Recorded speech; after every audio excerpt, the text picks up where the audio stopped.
and welcome to episode 3 of the Kickin' It Creative podcast, where we geek out about board games, the mechanisms behind them, and the people who create them. I'm your host, Candace Harris, and I am super pumped to be here today, kicking it with my good friend, Ken Kuhn, who is the game designer of 1822 P&W. And Ken, by the way, I still have it in shrink. I haven't played any 1822 yet. I'm so sorry, but I own it. That's okay. That's okay. How are you doing? So good. Christmas break was great. My wife was off work for a couple of weeks, and so we got to see some family, went on a hike, binged all of Stranger Things, the final volume, of course, as so many did. And then we got to do some gaming, which was awesome. So we played some games together, just the two of us. And then we have an almost 3-year-old now who also has caught the bug. So we've been getting our reps in of Go Fish and a little bit of Magic Mountain. Heck yeah. Love that. Love that. What games do you play with your wife? Right now, we've been playing Clank Legacy because she's a huge Clank fan. And I just had this realization the other day. I've been in the hobby forever, as you know, but I missed Acquisitions Incorporated 1 and 2 somehow. Wow. So we love legacy games. My wife adores Clank. So I got that for her for Christmas. We've been jamming through that. Two-player, huh? You just 2-player? Oh, yeah. Cool. And I think some of the other things we might talk about later. Okay, all right. Love that, love that. I'm just kind of slowly getting back into the flow, after, the holidays where everything kind of gets a little bit quiet, but busy in a social way, I guess. Yeah. So I'm super excited about a lot of stuff. Soon I will be unveiling, I guess, the official logo for Kickin' It Creative. Sweet. And I'm very excited with how it's turning out. I will for sure be rocking t-shirts. So that's been cool. I've been working with the artist back and forth on making tweaks.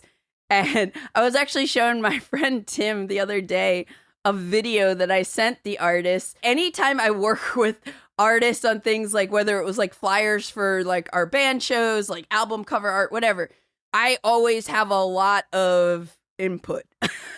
I'll just say I have a lot of input. I believe it. Yeah, so I have a lot of ideas floating around, and I think at some point it might be fun to share, after people see the logo, where the inspiration for it kind of came from. That was a lot of teaser there, huh? That's a lot. And also over the holidays, we played on BGA with my mom. We always play Can't Stop. She loves Can't Stop. Sweet. And, easy push your luck dice game. Classic. And then I taught her Super Mega Lucky Box. I don't know why I can't ever remember that name. Super Mega Lucky Box. I've not heard of Super Mega Lucky Box. Is that a thing? Yes, it is a flip and write game that's kind of like bingo style. Oh, and cool. you're flipping a card, crossing off a number on one of your 3 cards, and scoring points. I actually talked about it on episode 2 of this podcast a bit, but I taught my mom on BGA because I had played it IRL, tabletop version last month, and I was she would love this game. Oh, so cool. we played that, but it didn't stop there because I was I think this is the year I want to teach my mom how to play games asynchronously on BGA. I like it. So I started a game of Patchwork with her, and Patchwork's pretty simple. I haven't played it in a while, so even though it's pretty simple, I'm wait, what am I doing with these buttons and whatnot? But it was more so to get her familiarized with playing a game async, where it's oh, you get an email notification saying it's time for you to take your turn. And so that's been nice because she used to love Words with Friends. Oh, okay. So now we have 2 games going, and it's funny because she'll text oh, take your turn. Who are we waiting on? Come on, losers. Come on, I got nothing better to do. Let's play some games. Yeah. But it's nice. It's a cool way to connect And I will definitely be trying to play more games with like family and friends that don't live locally, you know, on BGA, because it's just, there's so much there. It's a great platform. It's great. And it's so nice that it enforces the rules. So like you don't have to watch everybody. I mean, I love Tabletop Simulator. I played a lot of games in Tabletop Simulator, and I'm so thankful for the way that is a resource that we can use in the hobby. But man, you have to really make sure, especially if you're teaching some new players a new game, to like make sure that things are working out. And it's just so much for me, it's just a lot harder to do that online. It's hard to watch it all, and you know, it's a lot easier for me to kind of watch the table when I'm playing in real life, because I'm able to like, oh yeah, well, we actually can't do that or whatever. And but man, it's really nice that BJ is like, oh, okay, we got you. Yeah. You can only choose one of these things, one of these options. And yeah, even when my mom asked at some point, she's like, how do we win this game with Patchwork? I was like, scroll to the bottom. The rules are there. So yeah. So that's a new thing. And I'm not like, I know a lot of people will have like tons of games going on BGA all the time, like async. I don't really typically do that, but I'm enjoying it right now because I know she's enjoying it, and I'm going to use this as a way to like get her into more and more different types of games. Absolutely. So, that's great. Yeah, thank you. But today, we're not talking about playing games on BGA. No. We are talking about the kickoff of our 2026 Solo Gaming Challenge. And and Ken, like, I don't even, like, we were talking at some point, right? Yeah. And were you telling me, like, you were playing Fields of Fire? Yep. And then you were like, you said you were doing this challenge, and I just kind of jumped on board. You did. You said, that sounds fun. Yeah, so what inspired you to like say I'm doing a solo challenge this year? Yeah, I mean a couple of things. So I'm a huge New Year's resolution guy, first of all. And so I love to make hobby and lifestyle goals. Last year I wanted to read more, and so I listened and read to 150 books last year. Wow. So that was a big goal. And not rule books? Because I probably had 150 zero rule books. Man, I could probably add like another 50.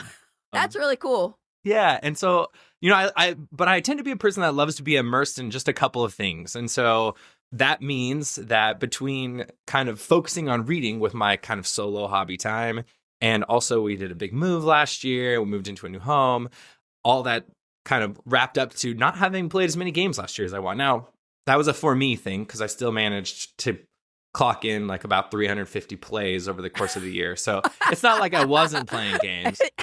Right. But that's low for me. And so I was like, you know, what I need to do to get this number back up to where I want to be is I think I'm going to focus on some solo gaming this year. And so that kind of got me thinking like, okay, what do I need to do? Also, I have a couple of pretty old games on my shelf of opportunity, as we will call it. Yes, they've been sitting there a long time. I am one that tends to get most of my games to the table. I usually maybe have like just a couple % of my whole collection is unplayed at any given time. But I noticed that there's quite a few of them that could be played solo. And so I was like, why don't I just, you know, commit to playing these a few times? And then as I was kind of like looking around, also, I got Fields of Fire Deluxe Edition in the fall. Heck yeah. And I played the original, and it was good, but it was a lot. And but I was like, okay, when I have time, I really want to recommit to this, because this system is awesome. And I really love the narrative that comes out of this game. And it's just such a well-designed game. And what is really great about it is that the Deluxe Edition has an extremely well done introduction book that leads to quite a few scenarios. those guys just crushed it on helping people get into the system. Yeah. And so as a board game developer, I wanted to see like, okay, well, what did they do here? And so I was using it kind of as like a research tool, but also wanting to play the game. And so I played through all of those in November and December. And I was like, okay, I'm ready for Normandy. I'm ready for a campaign. And then so I committed to that. And I think that's what spurred on the conversation that we had, which is like, okay, let's jump in. Let's do it. And then I think you took it to the next level and you're like, okay, how about we do 26 games? Yeah. I think it started as like a 20 by 5, and then I was saying maybe a 20 by 6 because it's 2026. Right. But then you were like, how about a 26 by 5? And so I'll just call it a 26 plus by 5 plus because, and for people out there who don't know what we're saying when we're saying X by Y or whatever, this is where we are going to commit to playing 26 games solo, and each of those 26 games we will play at least 5 times in this year. Yes. And I think I technically started counting after, like, right on Christmas of 2025. Right. Same. So I'll say that my challenge ends on Christmas 2026. Yep. And yeah, I totally agree with you. Like, I have not only like games that are multiplayer games that I've been like wanting to try solo or just like wanting to explore more, and like playing solo is a good way to do that, but I have so many solo only games that I've been like picking up over the years, and some of them I've played a couple times, some of them I've just like set up and maybe dabbled, Right. and then packed it up, but I want to play them. Like, they're all very like exciting, and when you told me about this, I was like, yes, let's do it. And we already started, like, we're like texting each other pictures about it. So I feel like we have like accountability buddies, like, like when people are like, let's go to the gym, let's make sure we're like exercising and all that. Speaking of Gotta exercise, get your reps in. yeah, you need to be my bike. I need to get back on Strava and get my biking back There you go. up as well. Maybe I'll tie that all in. But I find, We'll see. Yeah.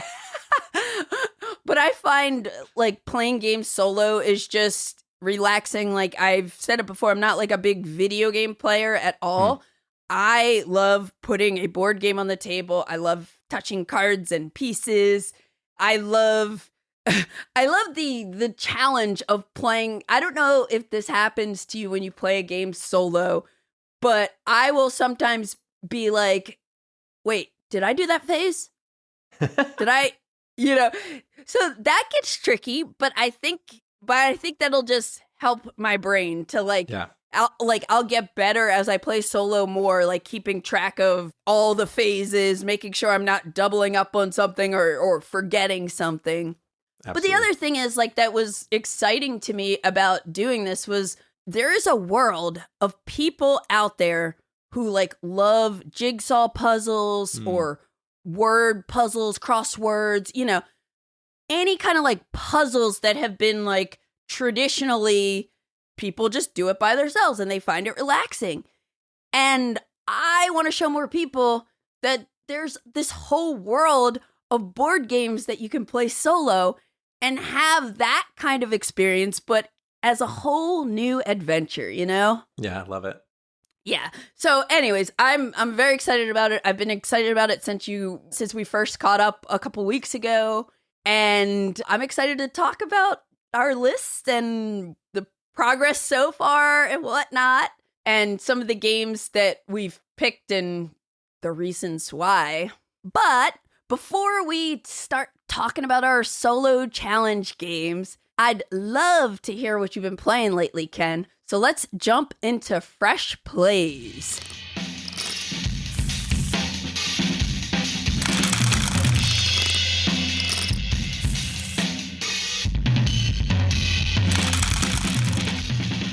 Well, the first one I got here is 2025 release from GMT Games, designed by Non-Breaking Space, called Cross Bronx Expressway. I was working at GMT when this game was being developed, and so I've gotten to play a couple iterations of it over time, but I was able to get together with a couple of friends over the holiday break, and we sat around for 4 hours and played through this and explored it. And it's really cool. So anyway, the Cross Bronx Expressway is a semi-cooperative city building game. Simulates kind of the social economic processes of urban development and kind of the human costs that are a result of that. So players, they control one of 3 asymmetric factions operating in the South Bronx between 1940 and 2000. Each faction has its own victory conditions, but they have to work together to keep the borough viable. And that's a really core piece of this game. Like, if you sit down at the table and you're pushing your victory conditions too hard, you will all lose. And the balance between holding your victory conditions in tension with just keeping the city thriving or even surviving is really kind of a really clean knife edge in this game, and it's just so well done. So the system of games that this game belongs to is the Irregular Conflict series, which is kind of a spin-off of the GMT Coin series, originally done by Vocal Runke. And so Coin stands for counterinsurgency, for those of you who haven't heard about it. Candace talks about it a lot, so you probably heard about it. But those games kind of revolve around this idea that there is some historical moment that is experiencing some sort of counterinsurgency. That's what the CO and the I go together, and that's how we get Coin. And so the Irregular Conflict series is kind of a spin-off that uses the game mechanics of Coin, but doesn't necessarily have doesn't have the same kind of conflicts being simulated. And so the Cross Bronx Expressway kind of falls into this other series, but you're going to see a lot of those familiar mechanics that you see in Coin. So it's really driven by this event deck that kind of tells you, what is affecting the game in that round. And then it gives a priority list along the bottom of the card that tells each of the factions which order they get to operate in. And then you take turns deciding what you're going to do with your turn. And then you kind of put your little marker on the space of what you want to do on the turn. And then the turn just gets operated through kind of from the left to the right side of this track. And so what's really cool about this particular system is those three factions I was talking about are public, private, and community. So it's how are these 3 different factions in the city who have very different goals, but they're all kind of working towards the survival of this area. And the most amazing part of this game, and the reason why we just set it up and kept playing it and flipping cards, and we way went past like finishing the 2 decades worth of play or whatever that the game is originally set up for, because we're just so curious to see all these talking points that come out. It's really just an amazing conversation game about, wow, you see a card come up and you think like, oh, it's so fascinating. NB did such an amazing job just embodying the event in what's happening in front of you on the game board, and then having to react to that. And then you start having conversations like, oh, that's so interesting that this event led to this impact for the public or this impact for the private. And how does the community react to that just in light of the little event there? And so the way in which you kind of come together and watch this game unfold, and, it's so great. My dad is actually playing it tonight with his game group. And so I was talking to him on the phone. Cool. And we were talking through, and I was like, okay, well, here's the thing, Dad. Like, the most important part is if you don't all want to lose very quickly, you need to create space for the city to survive. And that means creating some space for the public sector to block X, Y, Z. And so then we kind of went, and I like literally was giving like this small, presentation almost of like, how the city economics works with the politics. private sector. Exactly. Yeah. And you feel like you're going off on this like educational, conversation about how this South Borough works. Do I know anything about city planning or city? No, I know nothing about this. But the conversations that come out of the game and the way in which it's so well balanced to say like, hey, look, we all have our own goals, but if you push for your goals too hard, it's going to fall apart. The wheels are going to fall off, and we're all going to lose. And so I really appreciate that. And I think some people might bounce off that, because I imagine that most players will sit down and try to win. And I understand that the reason why you might want, that impulse is very, normal for us gamers. But if you don't first try to cooperate, then you're not going to have the margins to win with. And I think it's a game of getting a point here and getting a point there where you've made some compromises and you've been able to push your agenda just a little bit. And then after those 2 decades of play roll through, then it's like, oh, hey, who pushed their agenda just a little bit enough so that everything survived, but won the game. Yeah. So which faction won for your game? In our game, the public faction won. I was playing. I was playing the public faction. So, but I will say, okay, we're gonna have to fact check this then.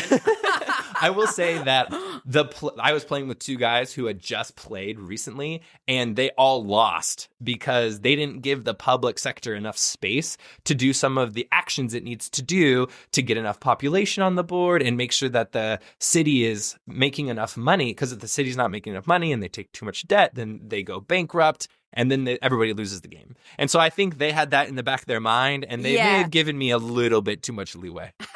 That is so cool. I still have not played a full game of Cross Bronx Expressway, but I played it for the first time at SD HistCon. And the first time, I pretty much unboxed it, and we sat down and we were just setting it up, reading the rules. I think we all had some coin experience and or ICS experience. And then we only had time to play through 4 or 5 cards. Yeah. So then the next day I was like, let's play that game, because I was I'm so intrigued by it. And then we played a decade. So we played a half of a regular game. And I've just been wanting to dive back into it ever since. And you, sir, telling me all this right now is making me really want to play it. I need to get it back. I need to get it back to the table. It has a solo mode. I can't add any more solo games. Just kidding. I can and probably will. But it's way more. I mean, I'm sure that's good, but I would much rather play with people because part of the fun is just talking about the implications of these different events on the city. It's fascinating. Yeah. And to kind of give a description of what's going on the board is you have different types of infrastructure that you're building out in the city, and then there's population you're managing, and sometimes population gets displaced by certain things. And I remember one of the things that tripped me up was the idea of taking those cubes and bringing them back, like for the community, a cube on your playmat or side of the board is an activist and stuff like that. So how did you guys do with the that crazy bookkeeping part with the income where you're calculating income and expenses? Did that feel easy eventually? Yeah, it did. I think it was partly I think it was the people I was playing with, and they had played it recently. Yeah. And honestly, it's pretty straightforward once you understand what's going on. It's very procedural though. Yeah. I mean, for me, that just feels very coin-esque. Yeah. I mean, going through that propaganda phase. Yeah, exactly. And I'm not one to shy away from procedure in games. And I think I mentioned that we played around for 4 hours. I do want to say that it's probably really not that long of a game for once people you get who familiar have played with it and have experienced. I mean, I imagine the playtime is much closer to 2 to 2.5 hours if you're just really getting in there and getting the game played. For us, it was we were talking at length about the impacts that we were seeing. And you're so right. It's so interesting to see how those, that infrastructure gets built or it becomes exhausted because it hasn't been given enough resources. And then how the population in these areas maybe loses housing and then becomes a vulnerable population. And then the question is, well, who's going to kind of take that vulnerable population under their wing? Is the community player going to turn them into an activist, or is the city going to take them into their cases? Or is the private player going to employ them? And just the fact that all of these verbs and nouns give so much context to the narrative, it just makes it such a rich gaming experience. Yes. And I will say, I remember actually, because I think it was that weekend at the warehouse where I played the prototype of it. And that was, just as a throwback, Ken, when he was working with GMT, we would always, game together at the weekend at the warehouse. And you and Adam with the RPG stuff, oh, man. And wine tasting, which was cool. Oh, yeah. It's been good. The wine people. We are wine people, yes. But yeah, I remember when I first played the prototype, and even when I like have now dabbled in the finished version of it, it's definitely a game, if you're not familiar with like coin games and ICS, like where it may feel opaque. And I actually want to do some videos on it because I think if you can like get into it the right way, you can have that experience like you're kind of describing here where you're really feeling the events and the narrative evolve and everything. Right. But I definitely remember putting in one of my like early plays a couple months ago, we were like, oh, what's going to happen if we trigger the income? And, you know, where you like whatever that last space is, what your last action space where you get the option to do it. Right. And it was rough because You're like, it was rough because you start calculating your income and expenses. And I think like if your expenses are higher, like you drop down on that resource track or something like that. I don't know. I don't remember everything. All I did, the thing that I can say about, from my perspective about Cross Bronx Expressway right now is that it's very different. The history is very different. I've been loving 3-player games that have that dynamic. As you were talking, I was thinking about Land and Freedom. Have you ever played that one? I have not.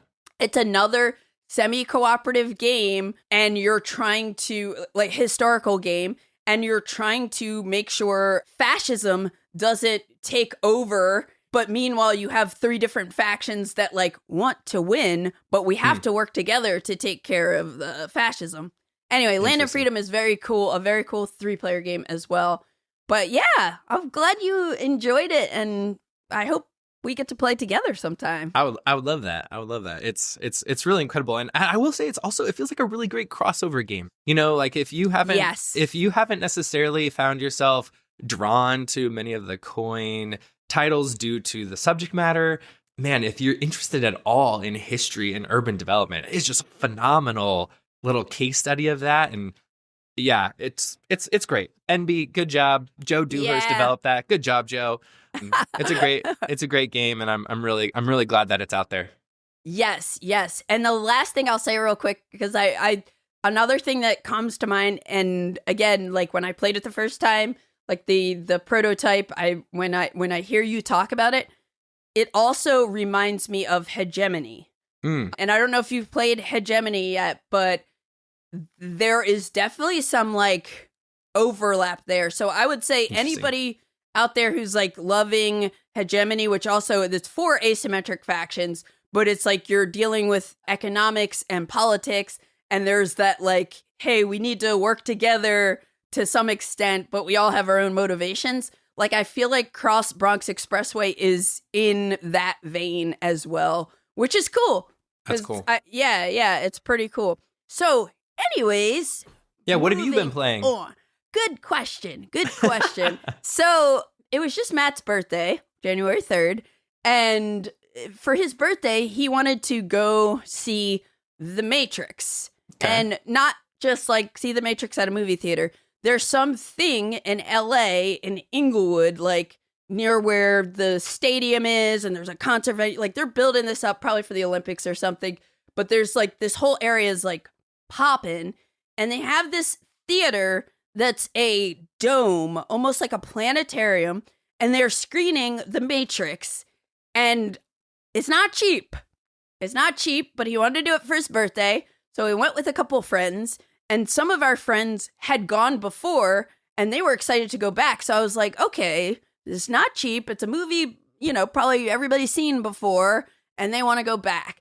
So, like, literally, from the time they started playing previews, we were blown away because they're going to like have like, I feel like I'm doing a commercial for them, but I'm not. I'm just like straight up excited about like they're going to show like hockey games and sporting events where it feels like you're like right on the field with them. And so anyway, so we saw The Matrix in this really cool experience where whoever the crew is behind it, like they built visuals, like picture like a Universal Studios experience. Okay. Where you're like, you're in a chair that might be moving and stuff like that. you're not moving in this. And it's like 3 levels up. You're not moving at all, but the way they're doing stuff with the screen makes it look like you're moving. It's adding like atmosphere to it. Wow. It was so cool. Like, interesting. Oh my cool. gosh. Yeah. So The Matrix, fresh on our minds. My friend Steven and I have been playing a campaign of Primal the Awakening, and we weren't really feeling like playing, or we didn't have time also to like get into a new game because it's like we got to get the equipment. It's a big game. So we were like, let's do something else. Steven hadn't played Legendary Encounters The Matrix. All right. So we were like, let's play it because like we like playing co-ops together. Yeah. And this is one that I picked up, I guess, right after it came out in Gen Con 2023. This is designed by Ben Chikowski and Daniel Mandel, who do all of those like Legendary Encounter deck building games. Cool. Alien, Predator, there's like James Bond, Marvel. Like, that's the one I played, yeah. Okay, I the only ones I've played is Alien and now The Matrix. And it's from Upper Deck, plays with 1 to 5 players, and it's a cooperative deck building game. Right. I played The Matrix. Matt and I played with a friend of ours. I don't even remember when, but we played it once, and I've kind of held on to it because I'm like, I wasn't like blown away. Like I was like, I think I like Alien better, but I haven't sold it off. So I was excited to revisit it, especially after having that incredible theater experience, like that dome theater immersive experience watching the movie. And so we played it, another 3-player game, and it's very cool. So you're like, each player is going to take on one of the characters. So in the like your first game recommendation, like one person is Thomas Anderson at the beginning, which flips over to become Neo at some point. Right. I was Trinity, Matt was Morpheus. Cool. And, you know, you have all the characters, and with these legendary deck building games, you play through like a number of acts. So you're like going through almost like you're like watching a movie or something like that. And so each act card will say, okay, here's what your objective is. And then you play the game and, you know, you play through these different objectives. The neat thing is that at the start of each player's turn, there's a card that comes out, like a bad stuff card that comes out of the deck, and it's face down. So you don't really know what it is. You know it's not going to be anything great. It could be an event. It could be like an enemy that's going to attack you. And they gradually slide down.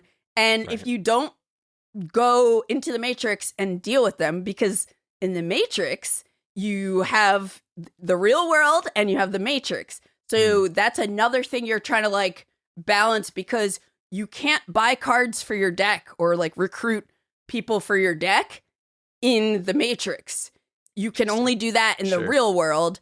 And then when you're in the Matrix, that's the only way you can attack bad guys and scan to see like what they are.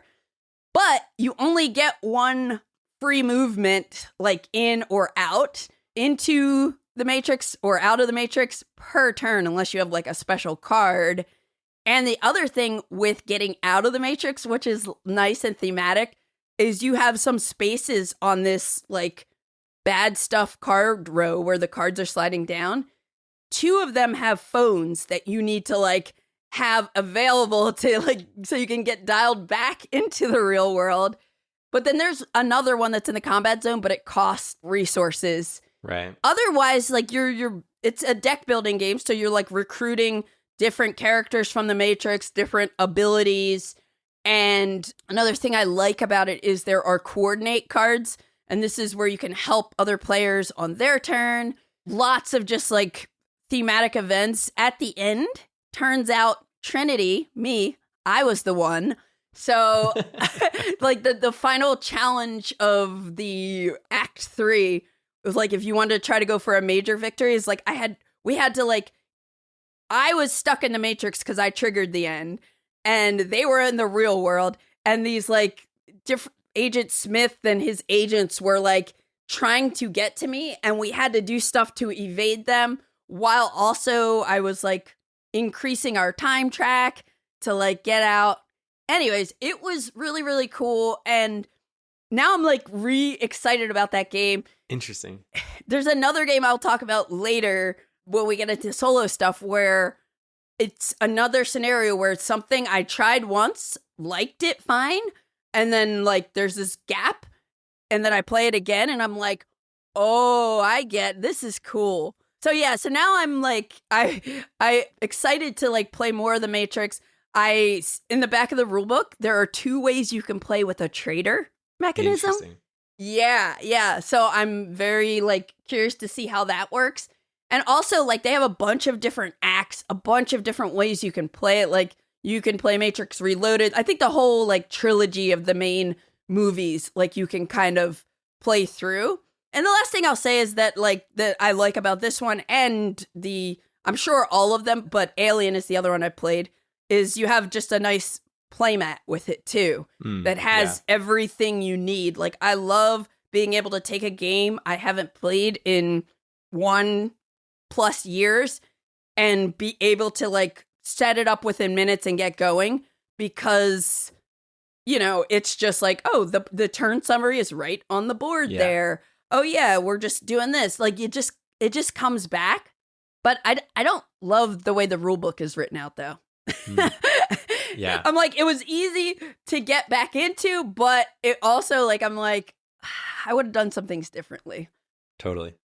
Yeah, I remember that from playing Legendary Marvel. Like, that's my only experience with the system. I don't really remember the rule book, but what I do remember is, you know, I do love the fact that they do that play map, you know, board, right? Where it's like, oh, you know, this board is telling us where things go. And, you know, so many games would benefit from having that. You know, I've been playing Earthborne Rangers quite a bit recently, and I haven't gotten a really fancy playmat, even though they exist.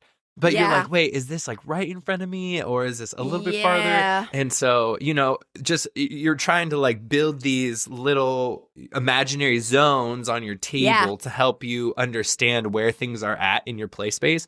And so it's like, oh man, you know, throwing in a board, that would have been great, you know? And so I've never thought about that. I've never made that connection that like, for like a deck building game. Yeah, exactly. But it works super well in Legendary, and I'm glad that exists, and I'd like to see more of that. Yeah, me too. And I really like what it does to like bring the theme, to elevate the theme of the game too, because it's like, sure, you could just think of it as like, oh, I'm just taking a card off this deck and sliding it down, but each space is like an area. Like one's like the subway, the rooftop. Then what they do with the card effects is really cool. Right. Like, again, I only remember all this stuff because I just watched The Matrix, but there's a card that's like the woman in the red dress.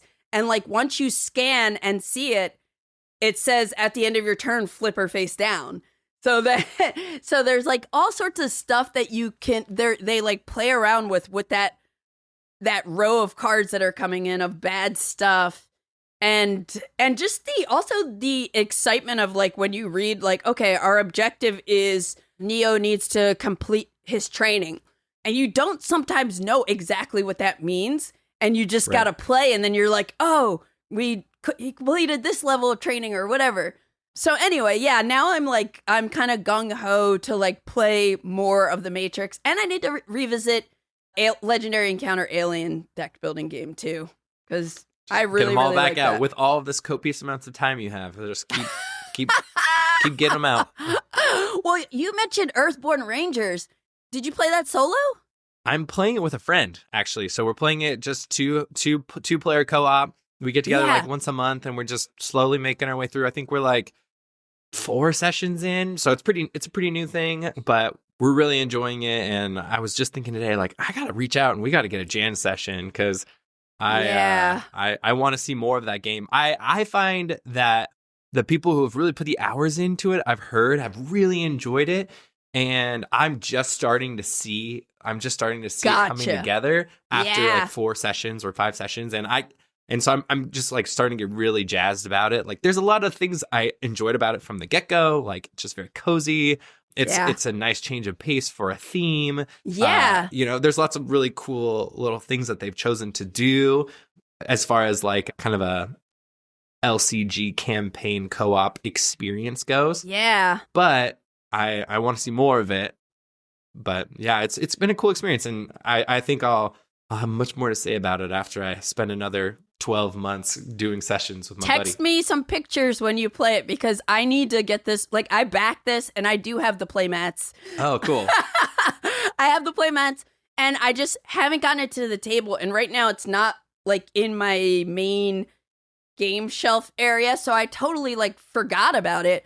But I'm like, holy cow! Like, I really want to get into that. So maybe Steven and I will do that after Primal: The Awakening we've finished. It's cool. I think I would definitely recommend it. If you have a friend that you play 2-player co-op with, I think it's an absolute go for it. Cool. All right, that was just a little side quest there. That's right. Earthborne Rangers. Okay, so what else have you been playing lately, Ken? Yeah, I think the main thing that my wife and I have been rocking since I think I got my copy in like late September, early October, sometime around there. But that's Lord of the Rings, Fate of the Fellowship, Matt Leacock, 2025 release, published by Z-Man Games, 1 to 5 player. I'm telling you what, as a Lord of the Rings fan, this game slaps. I mean, it's just, man, you can't see it, but my shelf is filled with Lord of the Rings games because it's my wife's favorite IP. I mean, she's one of those people that like annually watches the director's cut of Lord of the Rings, and she loves Lord of the Rings. And no Lord of the Rings game. I mean, I've played War of the Ring. We've played basically, if there's Lord of the Rings on an IP, we probably played it. And I just feel like nothing packages the narrative of Lord of the Rings in such a nice, 60 to 90 minute session as Fate of the Fellowship. I just think it's a home run game. So anyway, we've been rocking that. I think we've got probably, 10 plays in together, the two of us, and I probably have maybe 15 or 20 plays of it since we picked it up in September. That's awesome. We've been rocking that one. So for those who don't know, I feel like I'm like getting on the bandwagon or talking about it late, because it feels like everybody's talking about it right now. But for those who haven't heard, Fate of the Fellowship is a pandemic system game, which basically means that the way in which the game mechanics flow, it's a cooperative game. And so between the characters taking turns, the players as characters taking turns, and then the evil operating, the way in which the evil forces of Middle Earth do their baddie things is in line with what you would associate with a pandemic system. So baddies come out on the board, then they travel around the board, and they wreak mayhem. The Nazgul are on standees, too. And there are Nazgul on standees, which is definitely one of the coolest parts of the game. But, I think one of the things I love about this is having been such a huge pandemic fan and having watched the system change. I love that Matt has continued to think and watch and learn and develop as a designer and then come at this. And I just don't believe we could have got this game before 2025. And I'm so thankful that it took the time it did to get it, because, I know that, different iterations of pandemic over the years have influenced the design. And I think it's just a better game for it. And I love that, especially when you think about playing like original Pandemic and then you look at Fate of the Fellowship. Oh my gosh. I love how distilled all those end game conditions have been. I mean, so in Fate of the Fellowship, there's one track on the side and it's called the Fate track. And it goes between hope and I think it's despair or... Yeah, I'm trying to remember. Is that the right word? It doesn't matter. Bad lack stuff. Of joy. Good, whatever the word is. Yeah, you need your hope to be. Yeah, I think the hope is the positive. You want to get your hope up, but it's so great because in original Pandemic, you'd run out of cards and you could lose that way, or you had too many outbreaks, you can lose that way. Right. And here, everything just funnels down to that track. So bad things happen, go down on track. Bad things or good things happen, go up on track. And it's just so streamlined. It's so easy to explain. You don't have to explain a million different loss conditions to people. You're just like jumping in it. But what you really have to talk about when it comes to this game is how exceptional the quest system is for the narrative of the game. Right. Yeah. And so with having played as many times as I've seen almost all of the quests. So for those, again, who haven't played, the goal of the game, which is the goal of Lord of the Rings, is for Frodo and Sam to dunk the ring in Mount Doom, right? Slam and so dunk it too. That's the main goal. However, in a standard game, you have an additional 3 objectives, and if you increase the difficulty, you add objectives.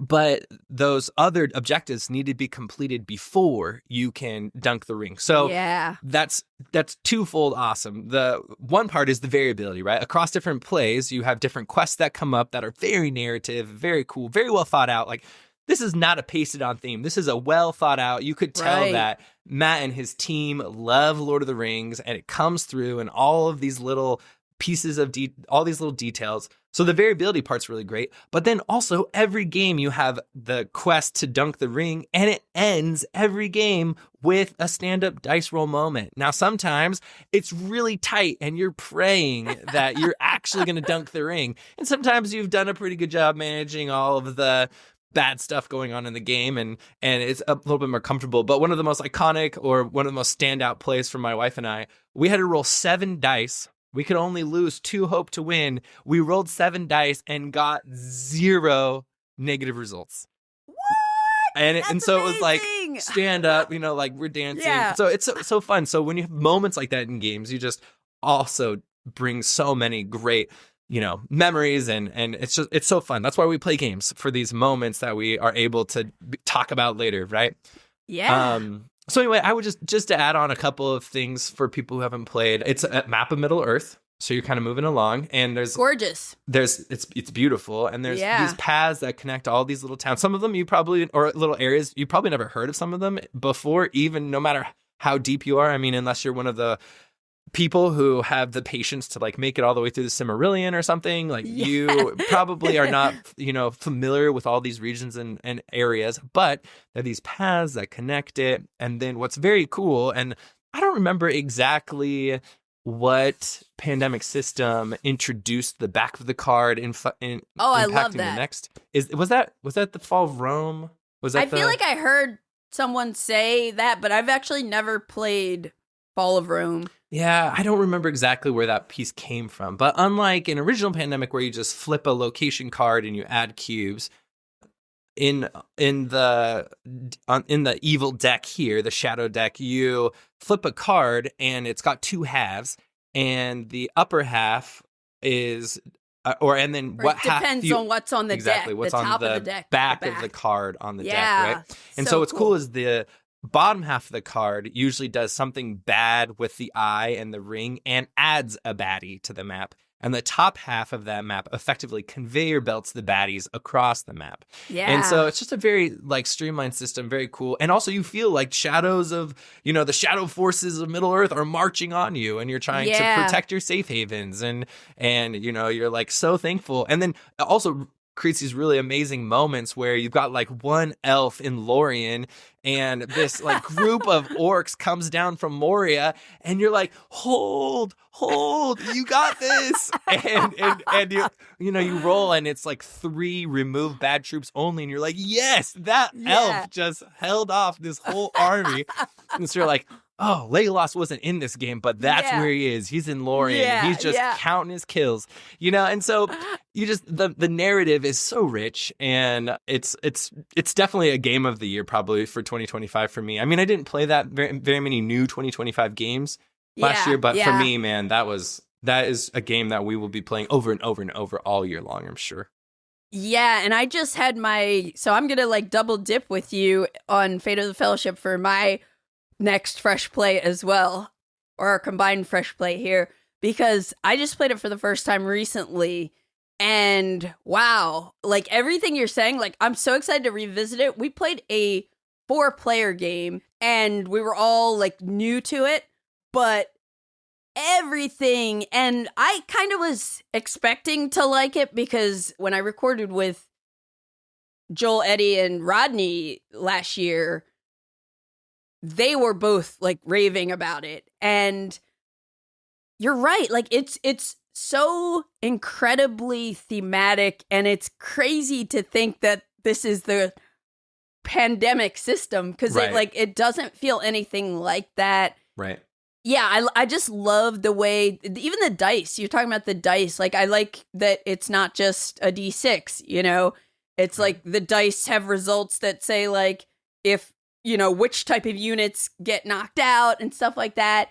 It just leads to exciting results. And then, like you said, with the bad stuff deck, having that whole system of the back of the card mattering gives you so much variability when you play, because it's like you don't know which part of which card's going to come at which time.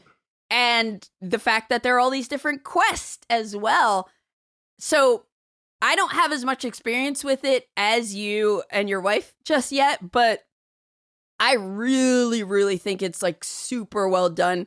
And whenever I'm putting together my top games of 2025, like top 2025 releases, I'm sure it'll be up there. Yeah. Because it's pretty spectacular.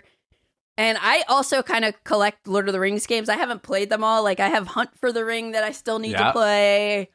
I love War of the Ring. I love War of the Ring, the card game. So many good Lord of the Rings games. And the trick-taking games. Have you guys dabbled in those yet? Yep, we played, Fellowship. We don't have Two Towers yet, but we played all the way through Fellowship. Loved it. Cool. Absolutely love that. We played half of it 2-player, and then we finished it 3-player.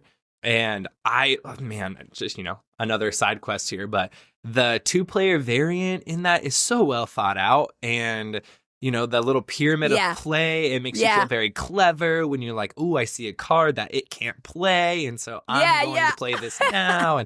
And I love that. Also, you want to talk about narrative in games. The designer there obviously also loves Lord of the Rings. And is very interested even getting more into the details, right? You know? And so, that's a phenomenal game. And then also the Lord of the Rings Duel came out. Oh my gosh, that game slaps. I mean, it's great. It's amazing. And so a lot of really solid Lord of the Rings stuff right now. And I love it. I love it so much. I'm so thankful. Also, I mean, I am so lucky to have a partner that wants to game, but it helps get things to the table more when with the theme. She's pumped about the theme. Exactly. That's so cool. So that is Lord of the Rings Fate of the Fellowship. Check it out if you love Lord of the Rings and co-op games. And/or co-op games. Yeah, or just because it's great. Or just because it's great.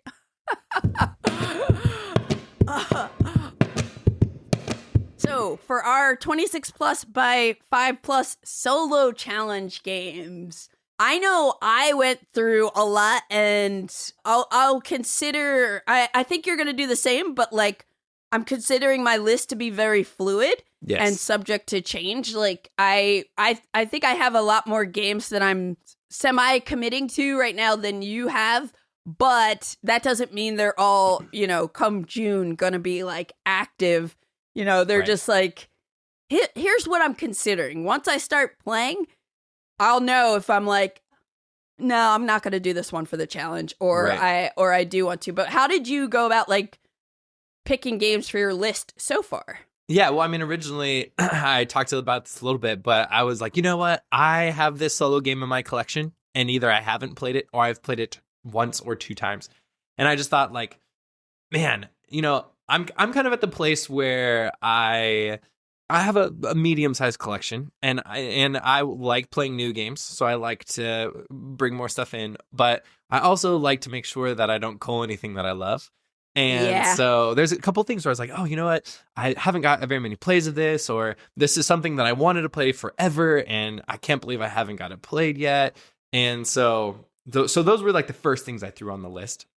And then a couple things that are on my list were games that have solo modes that I just haven't played in a while. They've fallen off the hotness around for my game group or whatever, or they're games that I love and I haven't got to them as much. Or one of the great things about solo modes in like heavy Euro games is I can take as much time as I want to think about the puzzle, and and I appreciate, people who really try to play quickly when we're playing in groups. And I try to be one of those people too. Like, AP can ruin a game night for sure. But sometimes I just really want to puzzle it out. And so time and think about it. I tend to try to do that on my own time. And so there's some games on this list that are just for me. So I can sit there and I have a play of something we'll talk about in a bit that played for 2.5 hours. And is the game 2.5 hours long? Probably not. But when I played it for myself, it was.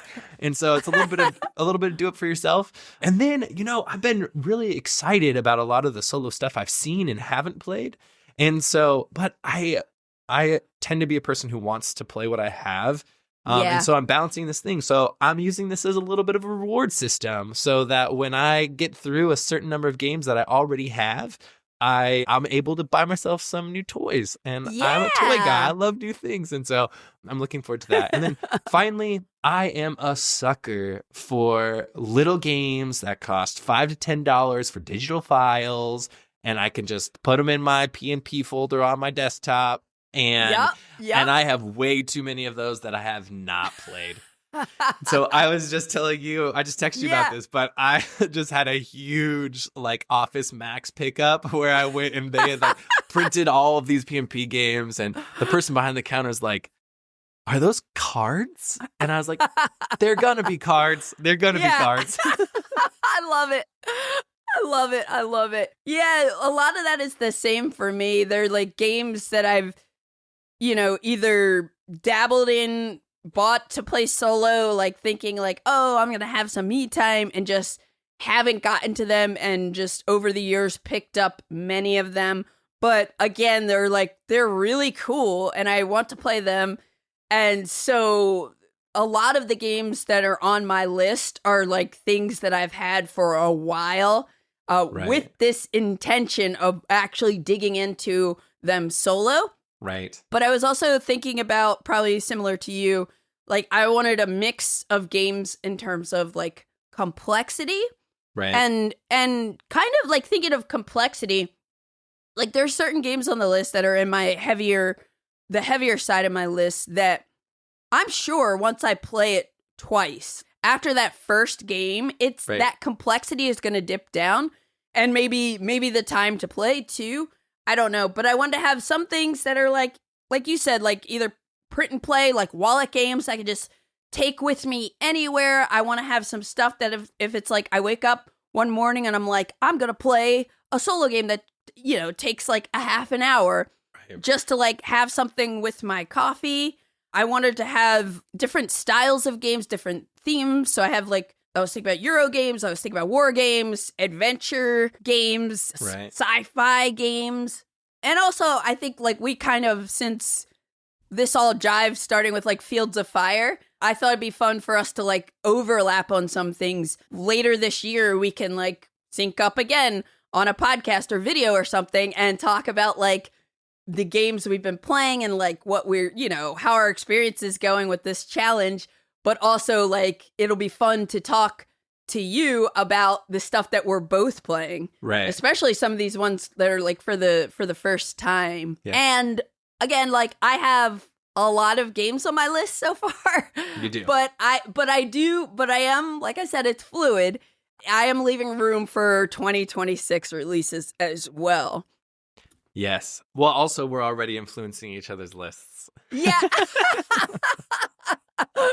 I love it. I have some friends locally who are getting on board with this too. I love it. Which is nice. Yeah, because it's they're texting some photos and whatnot too. What do you I know with all the New Year's resolutions and stuff like that, and any of these challenges, you need to kind of have a plan to actually, if you actually want to stick to it. What's your method for besides having me as an accountability buddy? Yeah.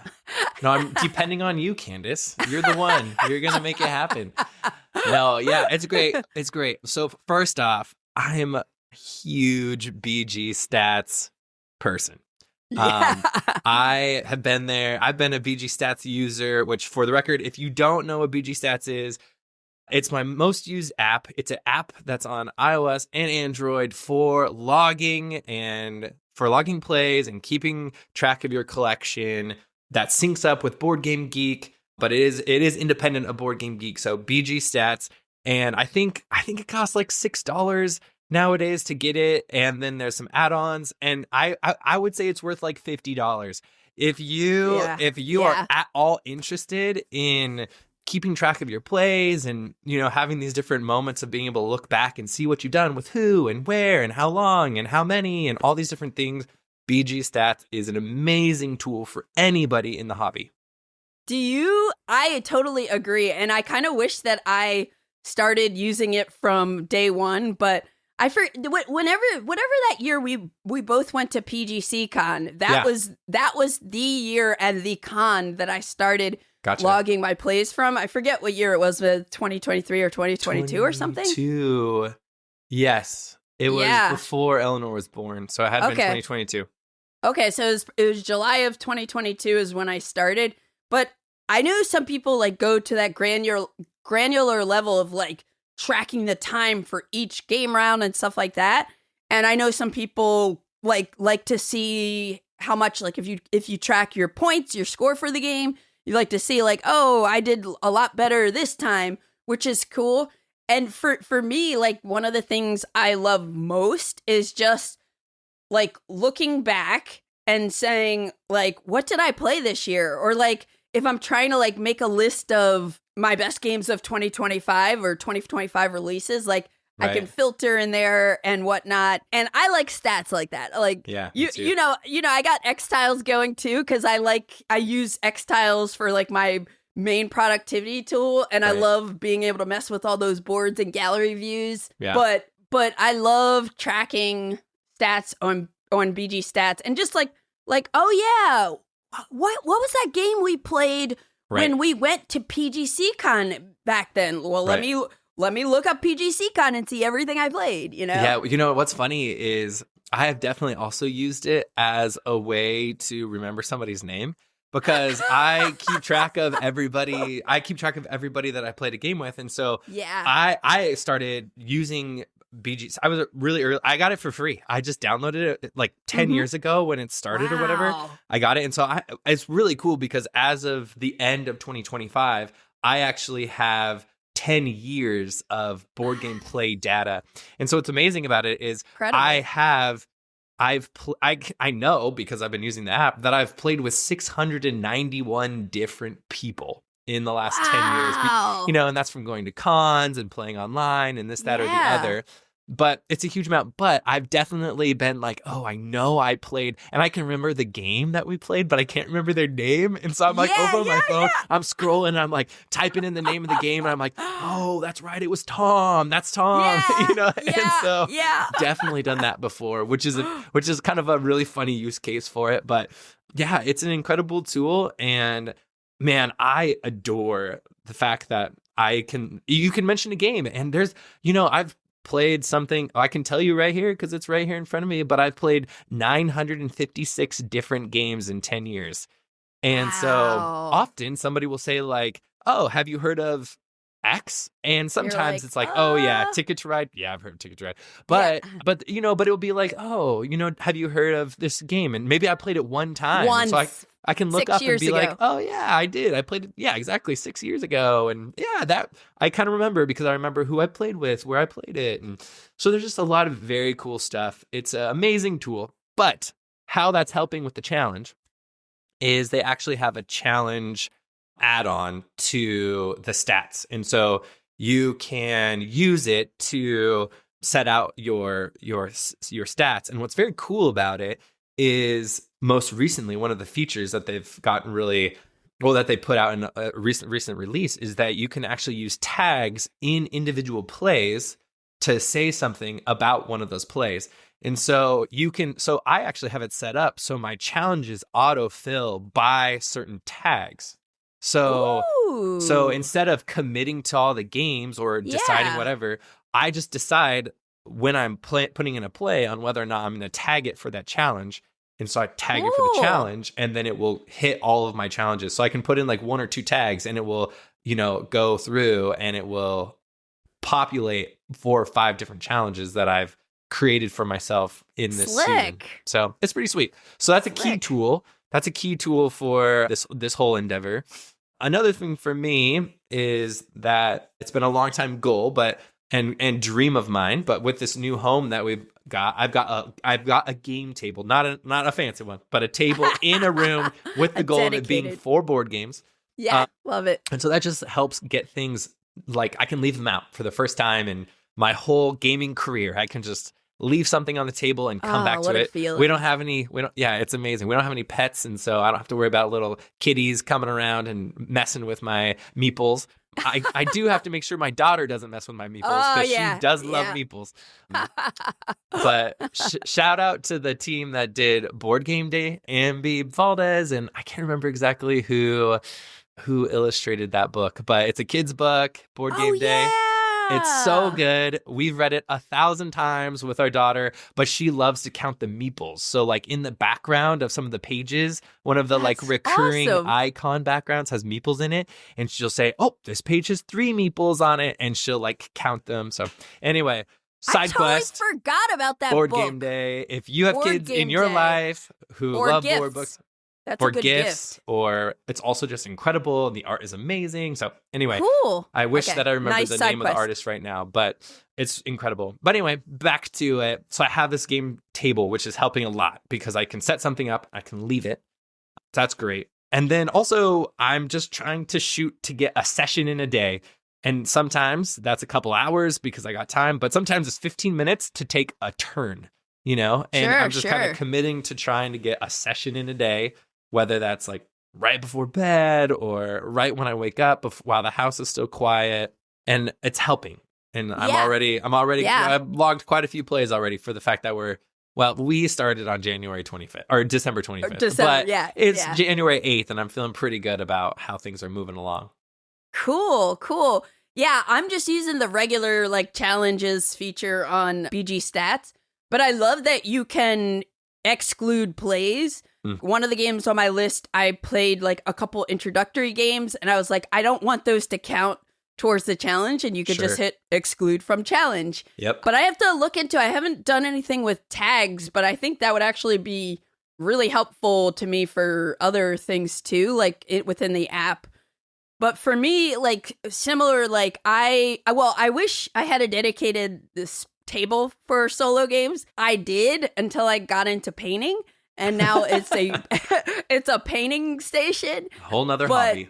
I know. And we don't have space right now until I do some cleanup and organizing for a solo table too. Although looking at the painting table, which is a hot mess and has lots of, as Matt and I call it, I have lots of tabs open. Lots of little projects that I need to finish up and wrap up. Yep.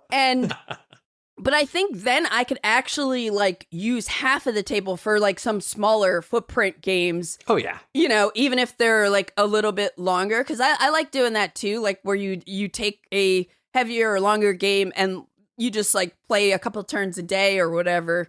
But I've been trying to play a game in the morning a couple times a week and sometimes in the evening, even if we're watching TV or something, I'll throw a game on the couch and just start playing it. And it's cool because with some of the games on my list, I'm considering them under evaluation. If I play it once and I'm jazzed about it and want to really dig in, I'm okay, this is on the list. I haven't hit any yet that I'm I'm going to take that off per se. Right. But my other plan is to treat myself with days where I give myself a solo game day. So I'm after I produce 2 more my next 2 videos and get them on the channel, then it's I'm going to take a day for myself and freaking set up Mage Knight and go nuts or whatever, have some time for some of the bigger games as well. And and I think I might actually just block my calendar,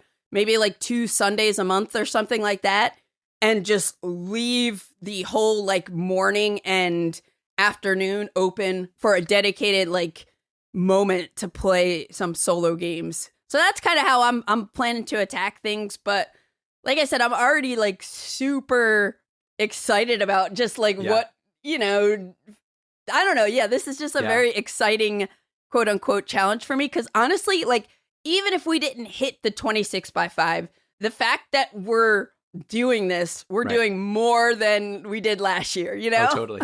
Yeah, well, and and to say that, to like kind of say that's part of the attack plan too, like doing this in community with one another. And because I knew we were going into it, BGG featured some like challenges in the Challenge Guild and BGG forums, and I joined one called Me, Myself, and AI, which is like a solo challenge goal, and they've got two parts of that. There's like a variety challenge, which is like how many unique solo games can you play, and then they have like a logged played part. And honestly, the best part about being part of the challenge is being on the geek list and scrolling through and seeing what other people are playing, because you're like, oh, what's popular? Like that's something I'm actually kind of unfamiliar with. I'm an omni gamer. I play everything. I enjoy most things, and I love playing solo games. But at this point, I don't really have my like fingers on the pulse of what's happening in the solo community. And so I'm trying to get like caught back up. And so it's really great. And some of it, I'm already experiencing FOMO because they're like, oh man, my 2025 Kickstarter for Dragons of Etchinstone just came in. And I'm like, that looks sick. And I missed it. Like I would love to play Dragons of Etchinstone, but I can't find a copy of it anywhere, it's like Chip Theory is like out of stock, and I'm like, that's a bummer. And then I'm like trying to find something. I would love to play it, but anyway, that's what I'm talking about. Speaking of Dragons of Etchinstone, I have the original, and honestly, like I feel like I'm to be slightly credited for Chip Theory picking that up, because I think like one of the years I was like demoing Elder Scrolls, because I packed it with me in my like travel bag, and I mentioned it, and then it was like 6 months later, like, we're doing a campaign for Dragons of Etchinstone. And you're like, interesting. I think I had a small part in that. I'll give you some credit. Thank you. I like it.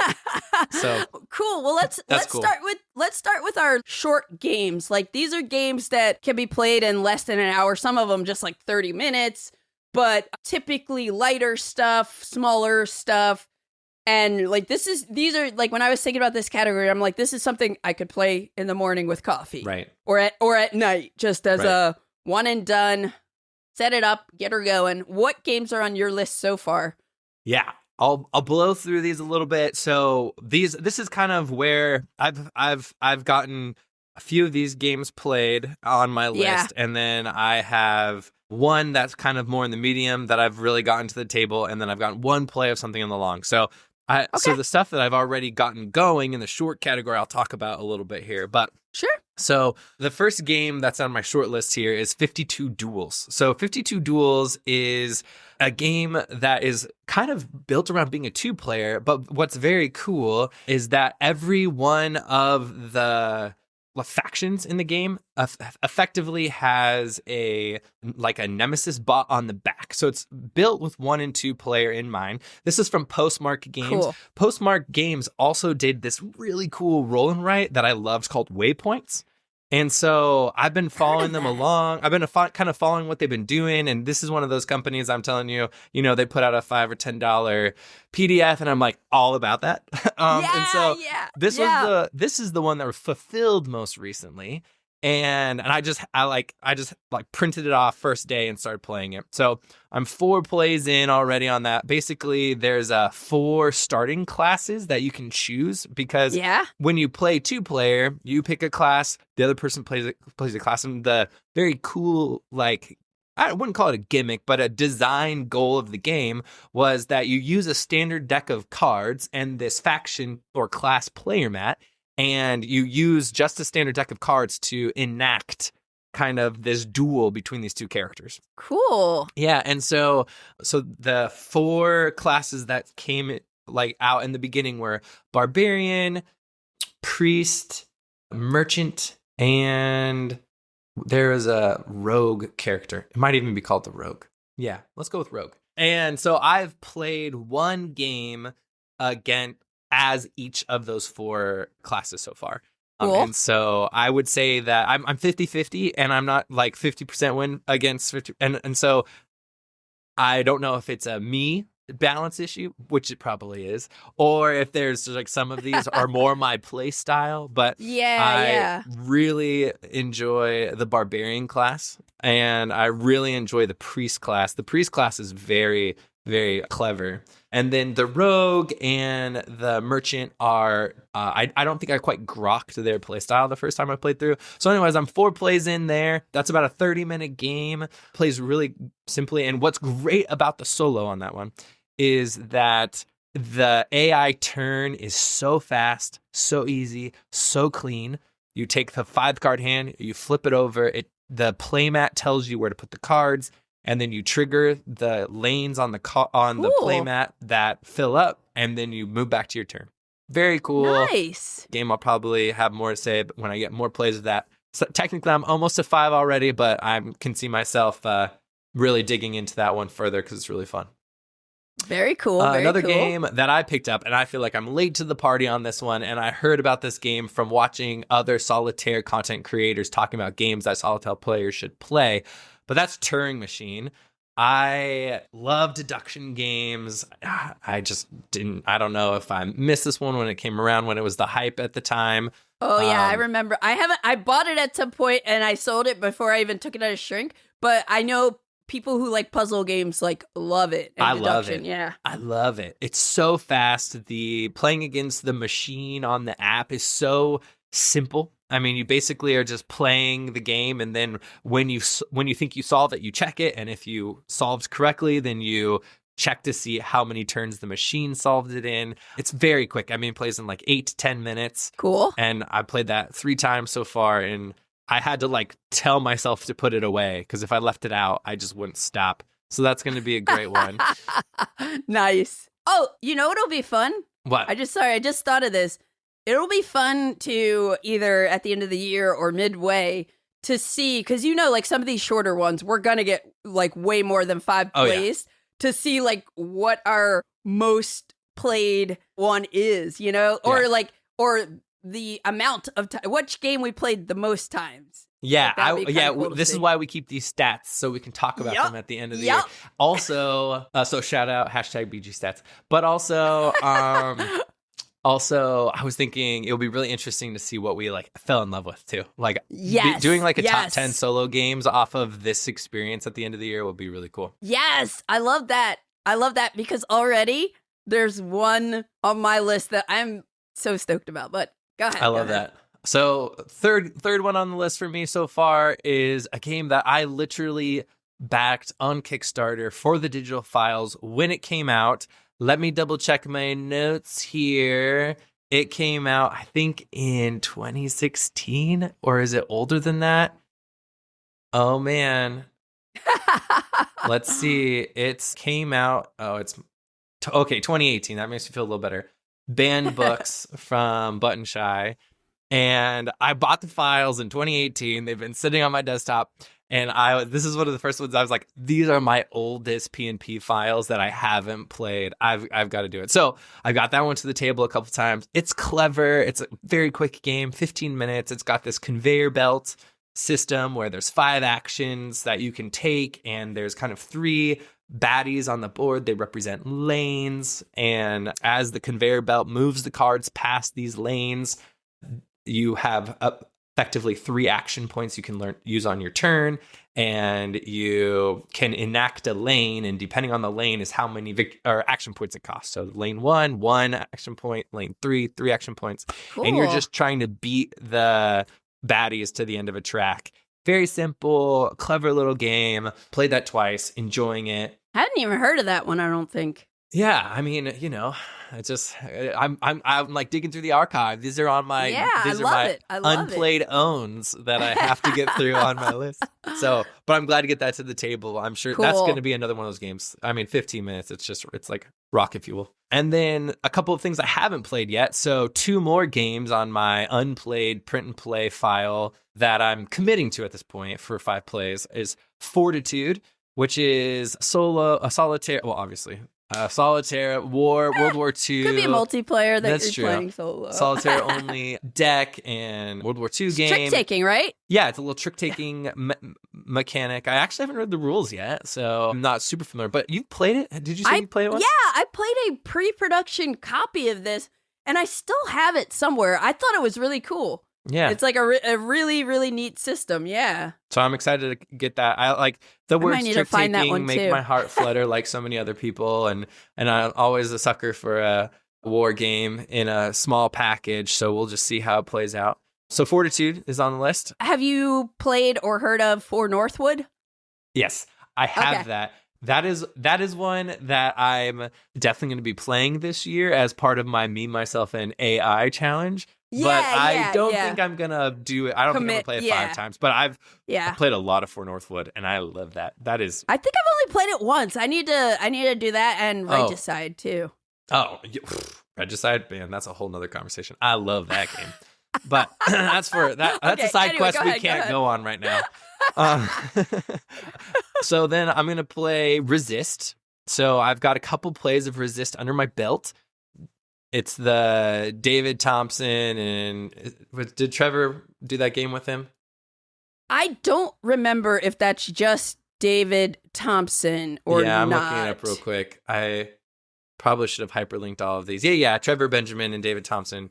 Oh, and there's another guy in here, Roger Tinkersley, that gets some credit. So anyway, I'm a pretty big David Thompson fan. I worked with him a little bit at GT, and I love the games that he puts out. But so I played this one a handful of times already. By a handful, I mean 2. So, I've had lots of experience with this one, as you might say. You're a pro. So this was one on the list that I was like, oh man, I just really want to dig into this more. I've liked what I've seen, but I haven't got it to the table as much as I want. So I have Resist, and I probably need to add this to my list also because I have Resist and I have Witchcraft, which was like kind of the spiritual successor or the implementation of that system. And I have them both, and I need to play them. So well, you probably should play them and then compare them to each other. Because that sounds like an excellent idea. What I need to know is if I really like Resist, if I should stick with Resist, or if I also need Witchcraft. That's the question. I will report back. I will do that homework. Great. And then my last short print and play game that I have on this list is called The Deadheart. And, I don't know. Actually, is it Dreadheart? It might be Dreadheart. And I might have just put the wrong word on it. It's Dreadheart. It's Dreadheart. That's what I thought. But yeah, so this came out last year, and I don't know. This is just a little indie web published game, 18 cards. Yeah, I saw about it, and exactly, a little 18 cards in hand game, and I thought, man, let's just see what's going on here. And so I still haven't played it, haven't read the rules, but I'm pumped to get a feel for it. So those are my short games. Cool. And there's one more that we will overlap on. And I was actually thinking, I was like, will we overlap? Because I have it in Shrink. But I decided yes, because I bought it, and so I need to play it. And I want to play it because I heard it's great. And that's Gloomhaven, Buttons and Bugs. I don't know how much experience you've had with Gloomhaven or Jaws of the Lion, but I have gone as far as bought the big Gloomhaven, organized it, sold it, backed Frosthaven, started a campaign, have not finished, and then I was played like half of Jaws of the Lion. So I'm hoping that the small Gloomhaven, that I will get my Gloomhaven fix from that. And that is something that's way easier to get to the table. Yeah. And let me just say how much I love the little box too, because it looks adorable. Like a mini Gloomhaven box, Yeah. I do have to come clean. My Bugs and Buttons box has been passed on to my toddler, who loved it and said, she said, it's my size game. And so she gets the box. And also, I am one of those people that have reboxed most of my small box games into photo cases. Yeah. And so Buttons and Bugs lives in there. But I'm on the flip side from you on the Gloomhaven experience side. I played all of base Gloomhaven, so 150 plus scenarios. You go, boy. And then I've played through Jaws of the Lion 3 times with 3 play groups. Wow. And my wife and I have played about 40 scenarios of Frosthaven. but we haven't finished Frosthaven. So we're huge Gloomhaven fans in this house. Wow. Absolutely That's impressive. adore Gloomhaven, mostly because it sits in this really sweet spot for my wife and I, where she absolutely adores the hand management and the tactic puzzle of the game board. And I like the story, and she does not care about the story at all. Yeah. So it works. It works. It works really well for us. It's very funny because we played through all of Gloomhaven during 2020, during lockdown. It just lived on our table for 6 months. Yeah, that's the way I think you got to do it. Yeah, and it was really a rich experience, but it was kind of hilarious. We'd finish a campaign, or we'd finish a scenario, and she'd say, okay, I'm going to go do dishes. Could you set up the next scenario? One. Yeah. And she's like, and our table, it was right by our kitchen. So she's like, you could just read it from there. That's fine. So yeah. I love that. So lots of Gloomhaven experience. And actually, I've got 11 plays of Buttons and Bugs already. So, but unfortunately, I didn't finish the like campaign or whatever. So I want to do that, and I want to change the character that I was playing with. My first playthrough has been with the Brute, and I'm feeling like I'm gonna try something. I'm gonna try something different. Cool. Yeah. Awesome. Well, let me get into my shorter game list. The first one is the game that I was referring to when I mentioned The Matrix, how the first time I played it, I was like, I like this. I'll hang on to it. I don't know if I'm going to have it forever. And then I play it like a year or two later, and I'm like, this is cool. I can't wait to play it more. First game on my list is Skytear Horde Monoliths. And people who know me know how much I love like those 1v1 card games, like LCGs and everything. And the company that makes Skytear Horde reached out to me whenever this Monoliths version was coming out and was like, hey, we think you'll like this. And I looked at it, I was like, cool, yes, can you send it to me? And they sent me a copy of it. And I played it, like, shortly after I got it, I played it co-op because it can be played 1 to 3 players. And it's mostly played solo, to my knowledge. But I played the 2-player co-op, and I liked it. I just wasn't like, ooh, I gotta play this again. And then the reason it kind of, like, it's been sitting in my, like, to revisit pile for a while, and I was watching one of the solo game channels that I watch, and I can't remember what it is, but someone did a list of solo games if you want, like, stuff that's like Magic the Gathering. And on that list, Skytear Horde was on there, Monoliths, or maybe the original game. So I was like, oh, like, maybe I should look at that for my solo challenge. So I busted it out, sleeved it, and the other day I played it solo, and I had, like, there aren't a ton of rules or anything like that, but I had a couple hiccups. Like, the first time I tried to play it, each round you get mana to spend on cards and everything. And I was looking at the wrong part of the card that tells me how much mana I get. And I only gave myself 1 mana, and I was supposed to be getting 4. And I was just like, this game is hard. And I remember, like, one night I was like, I'm just going to stop and go watch a video because I suck at this. And then I found out, like, when the video I was watching, they were like, okay, so we start with 4 mana. I was like, 4? So anyway, so then I replayed it, and I love it. Like, it's super cool. Amazing. It's a lane battler game where you have this castle that has a health value. I think most of the castles are like 20. And you have these different factions, so you can play just a pre-constructed deck. But, like, if you want to do deck building, you can do that. Like, each castle has rules on, like, you have to have this many cards from this type of faction versus other stuff. Or, there's some restrictions with deck building. But I probably won't even get into that for a while.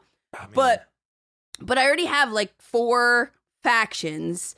And then you also have an outsider. And your goal is to, number 1, survive, but you have to take down this outsider. And they have a variety of outsiders. They hooked me up with, like, the deluxe components, so I have a nice playmat that has everything sick. There. Nice. Yeah, and then you have these 4 minion cards that are in, like, I think every game, and they're kind of like sitting in the back line, and they're going to pillage, which means make you discard cards from your deck at the end of every round. So you kind of have to like deal with them to minimize that, because one of the ways you lose is if you run out of cards. The other way you lose is if your castle runs out of health, more or less. So you have this portal that the bad guys are, sort of spawning from. And the portal has different stages, and you're trying to attack the portal because you need to take down the portal, the stage 1 version of it, so that the outsider shows up. And then you have to take care of the outsider. Gotcha. But meanwhile, there are like hordes of other things, like bad spells that are coming to you, like monsters that you need to take care of. And like I said, it's a lane battler, so you are playing allies from your hand and casting spells, and you can put towers in lanes also, and exhaust cards to do cool stuff. And I just was playing with the blue faction. I forget what they're called right now, but the other ones, like their play styles are like very different. Cool. Like some of the like the baddies, the outsiders are very different. Like some of them are like 3 cards big and all sorts of cool stuff. So like this is a game where I liked it the first time I played it, but now I'm like, oh, I think about this every day. And it only takes, like, now that I know the rules, it only takes like a half an hour to play. That sounds sick. So this is definitely one that I'm going to like probably be done the 5 plays by February, you know, and just keep going with it because I like it. And I think they have a campaign that just came out for this series. Let me see. I do love campaign games. I know. Yeah, Sky Horde campaigns, standalone expansion, play one-off games, or try the new mini campaigns of 4 connected games for a roguelike experience. So, ooh, I love that word, roguelike. That sounds dope. So I'm really excited that I'm now finally like really appreciating that game. Then you might be able to see behind me where those books are. On either side of those books, I have all of the games from Shadi Torby's Oniverse. Yes. Like, so back in the day, I remember Z Garcia on Dice Tower would talk about Onirum and like these different solo games that are also like can be played 2-player. I think most of them can be played 2-player also, but they're mainly designed for solo. And I've just been picking them up over the years. Like the art is killer. The production is killer. Yes. The games are cool. And there's a lot in each game because there'll be like an introductory game, then there's like an advanced game, then there are like multiple expansions and modules that you can add in. So I'm probably going to play through them all. I've played a lot of them at least once, but not all of them. And one that I had never played that I decided to put on the list after I tried it the other day is Sylvion. Right. Sylvion, have you played this? Yeah, I have. Oh yeah, you told me this. Yes. Yeah, it's really cool. It's you're trying to protect these trees that are cards that are around in like a 4x4 grid. Meanwhile, you have this like onslaught of ravaging fire cards that are coming and special effects, and you're trying to like put out fountain cards and do tricksy stuff to make sure your trees have enough life by the end. I think it's so cool. And the part I didn't even mention, like one of the coolest parts is you do a draft at the beginning. Right. Like it's a very cool draft to create your defender deck that you're going to be playing with. And I learned very fast in one of the games that I excluded from the one of my learning games that like that draft is very important. Like because the way I did it was like, oh, all right, I did the introductory game. Then I was like, I'm going to do the draft part and then I'll play the game the next morning. So I did the draft, I'm just like reading the rules like, oh, put these cards out, pick this up, whatever. Next day, I play that deck that I drafted and I got crushed. I got crushed. I was like, oh, wow, I didn't have enough of this type of card. I needed more of those. I needed less of this. So then I played again and was like more educated and thoughtful about how I drafted. And I just loved it. So now I'm probably going to like play it another time or two with just the advanced game. And then I want to start mixing in the expansions. Yes. Yeah. It's good. Yeah, so I'm gonna plan to play all of those games, like revisit them all. But Sylvion is gonna be the one that's on this list. Love it. Then I have like a line for just like wallet games. I don't know exactly which one will be the one that I count towards this, but this is another category where I'm probably gonna play a lot of these, and it'll go more towards the variety challenge. But Right. I have Rove and Aqua Rove from Button Shy. Food Chain Island is really good. I haven't tried Fantasy Forum yet, but that sounds cool. Then I put like Dragons of Etchinstone again and Palm Island, which are these Dragons of Etchinstone and Palm Island are both games like one of the last ones you mentioned that you can just play in your hand. Right. You're tucking cards up, putting them sideways, but you don't even need a table to play them. Right. Then I got Sonic Roll, which this was kind of a funny pick because this is a game I bought because I saw someone played it solo. And I was like, oh, that looks fun. And then like a couple months later after I hadn't played it, I was like, I'm probably just going to sell it, you know? And then I'm like, you know what? I'm going to try that game solo. And it is actually super fun. It's very Sonic the Hedgehog video game. The theme is there. It's a dice placement game. So you play as one of the major characters from Sonic, and each character has a different ability, and you're going through these different like levels like you do in the video game. You're getting those rings, and you're trying not to get damaged so that you can actually like lock in those rings before they all like, you know, you lose them because you take damage. So Sonic Roll, that was kind of a random addition, but I actually quite like that game. And I think people out there who like board games and Sonic the Hedgehog, even if you're not soloing it, like it's semi-cooperative when you play with more players. And it's neat. I'm pretty impressed with it so far. And then the last couple that I have on here are Warp's Edge, which is a solo bag building game. Space combat. I've had it for a while. I bought the upgraded tokens for it, and I think I've played it once or twice. So I really would like to delve back into that one. Yes, that one's supposed to be a definitive Skull Ohms magnum opus for the solitaire community game. So okay, should be good. Okay. Yeah. I mean, I feel like I liked what I played before enough to buy the upgraded bits for it or whatever. Yeah. The Lost Expedition. Have you ever heard of this one? I have this. I have quite a few of plays of this logged, but I have it from when it originally came out, which was not recent. And It was 2016, 17, 18, sometime in there. Sounds right. Yeah. And so when I saw this on your list, I thought, well, maybe I'll play this one 5 times. We'll see. Yeah. I'm probably Do you have the play expansion? At least once. I'd probably not. Okay. We'll get the expansion too.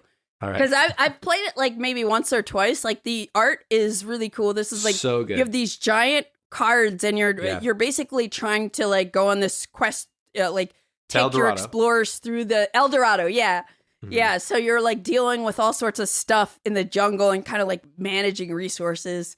But it's a small box game. Per Sylvester is one of my favorite designers. I would say. Same. He just everything he makes slaps. So, yeah, so I put that was just actually today as I was getting prepped to talk about this, I was I definitely want to play that more, especially with the expansion, because I haven't tried the expansion yet. There you go. Good reason to get it out. Maybe I have to get, maybe I need an excuse. I might need an expansion. I'll tell you how it goes, and then you can decide later this year. I also had another chip theory game on here, 20 Strong. Have you heard of this system? Only very recently, and it sounds like something I really want to play. Yeah. Yeah, I have the original few, so it's a system where you have 20 dice and a deck of cards, and you're trying to play through a deck of cards. But they've done some incredible things with creating completely different experiences with the constraints of those mechanisms.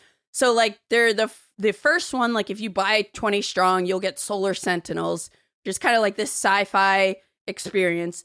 But then they have Too Many Bones, which gives you a mini Too Many Bones experience. And I love Too Many Bones, but it's not on my list because something else is.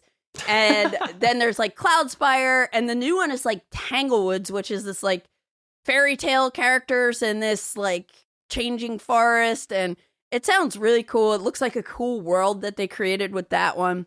So some 20 strong game is going to be included, or maybe just like the system or something like that. And I'll use your tagging to make sure it gets logged as 20 strong.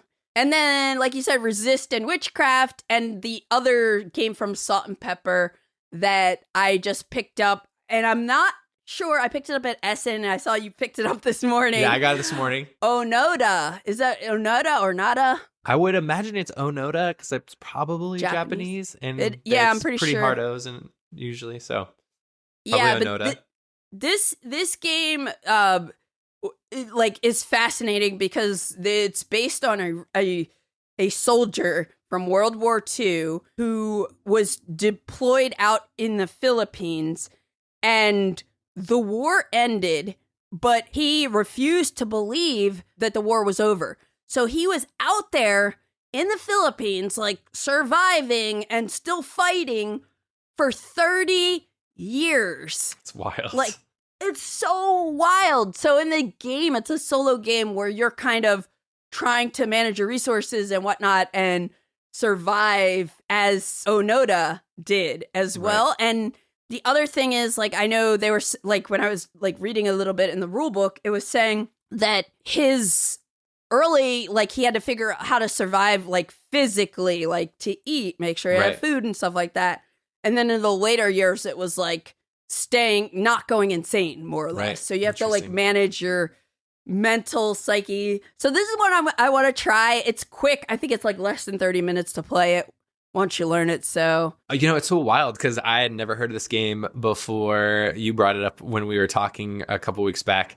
And then I was like, oh my goodness, this looks like really fascinating. And then I started looking at Salt and Pepper games and I was like, oh my gosh, I want to play so many of these games. So, but I was like, wait, I gotta hold. You gotta play hold what you got. You gotta play what you got. But I got this one anyway.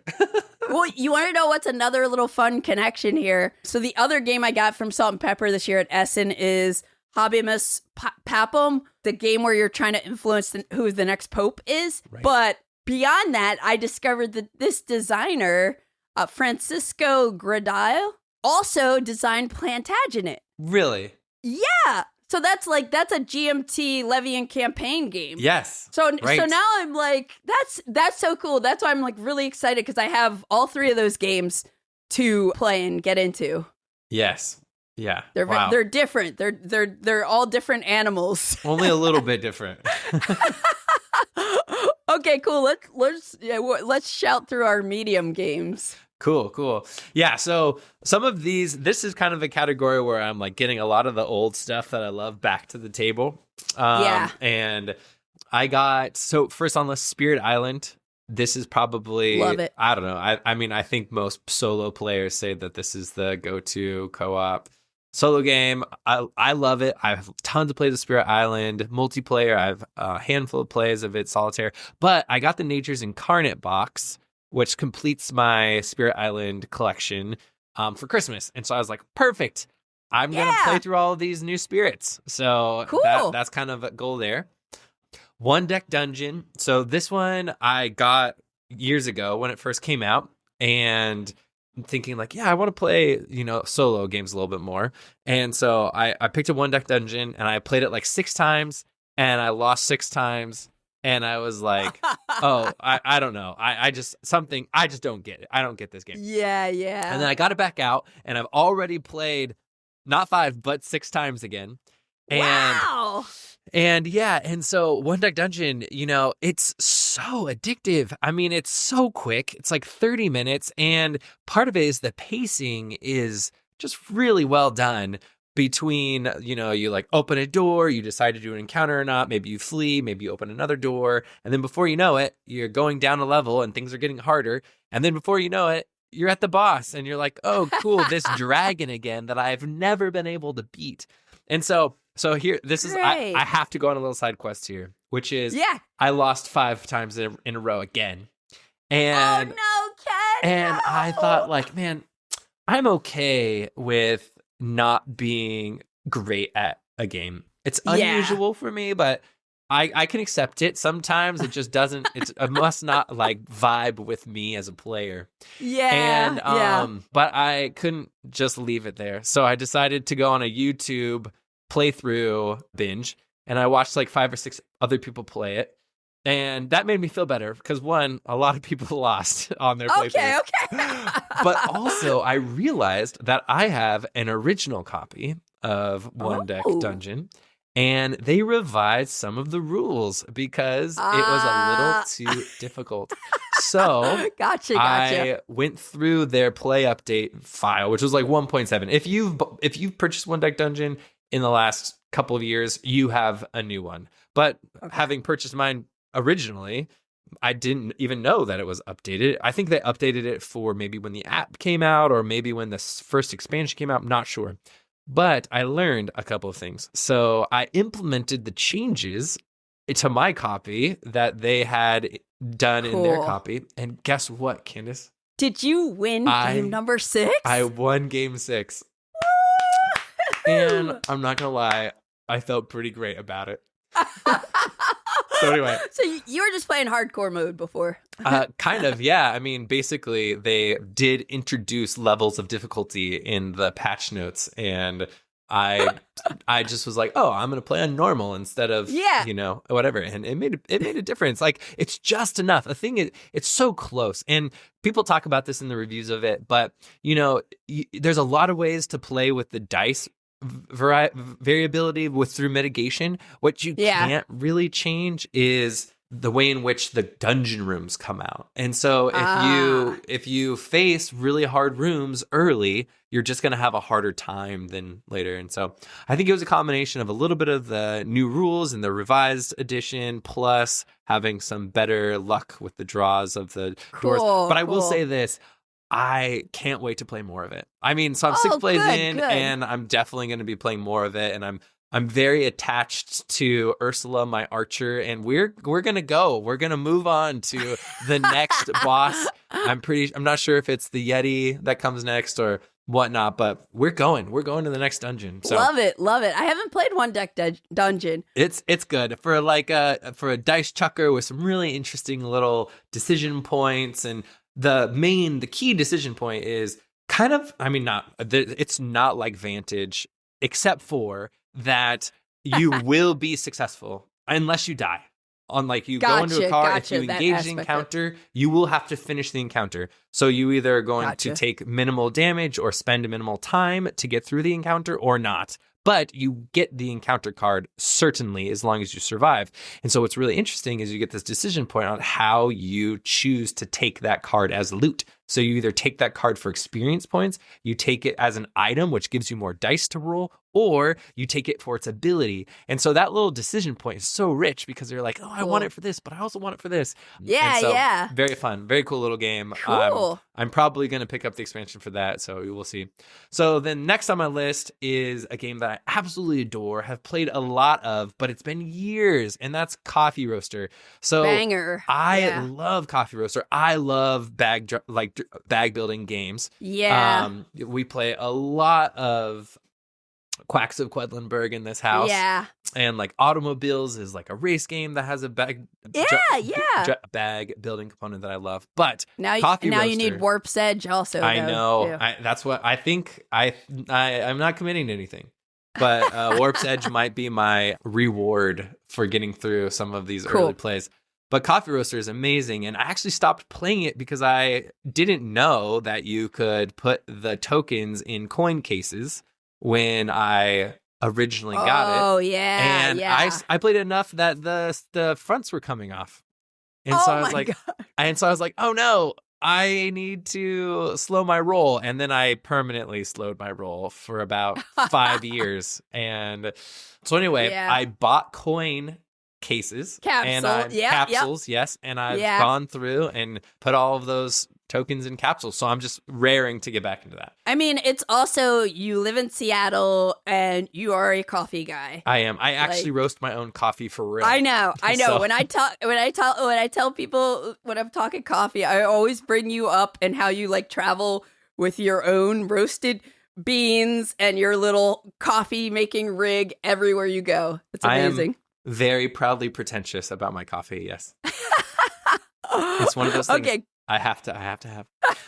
Moving on. So Space Hulk Death Angel, the card game. This is one of those games that is still unplayed for me. But I sought this game out. I think I ended up making a trade for it. And I've just heard incredible things about it. I love co-op games.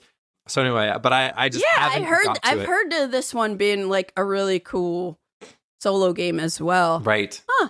I wonder if anybody will ever reprint it. I don't know. It's supposed to be really punishing, so I'm expecting to lose a lot, but I'm here for it. Oh, and it's Corey Konitska. Cool. Yeah, cool. And I really appreciate Corey's designs. So Star Wars Rebellion probably being my favorite.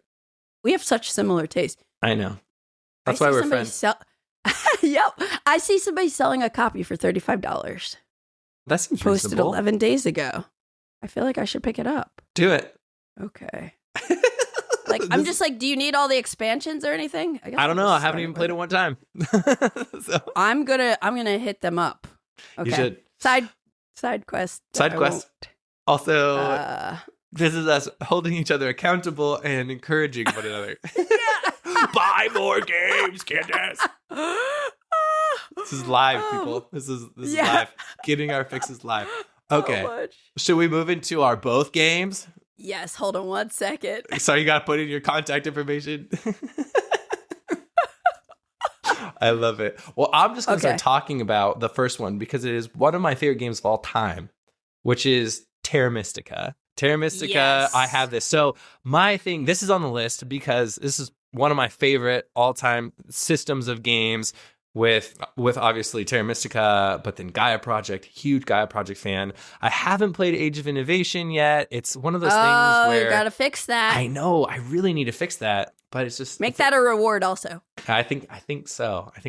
I picked up the Atoma add-on for Terra Mystica, I don't know, whenever it came out. I was like, oh, of course I need this. And I just never got it played. And it's supposed to be awesome. Yeah, and I adore this game, and I just need to get back to the table. So I was like, perfect time to commit to that. So I'm definitely committing to 5 plays of Terra Mystica with the Atoma in 2026. Yeah, and I think I ended up piggybacking on this because I've played Gaia Project solo a few times and really enjoy it because, again, these are some of my favorite heavy Euro games as well.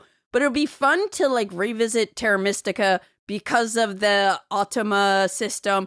Also, they just dropped all those fan-made factions. So there's a bunch of new stuff. And Terra Mystica I played before Gaia Project. Well, many people because it came out before Gaia Project. But I think when I played it, they were both out. But I then got Age of Innovation, which got me to revisit Gaia Project, which I then fell in love with Gaia Project. So I'm it's time to kind of jump back to Terra Mystica. And I think I love this system. I love it multiplayer. Yeah. I want to play it solo to just get better at it and explore the factions deeper, Yeah, absolutely. 100%. And then we have Paperback Adventures, which I've never played. It's a solo deck building word game. Yes. And I ended up buying this from someone at a local virtual flea market for the local game convention. With I think all of the expansions, the playmat. So I'm I've just been wanting to try it. Yeah.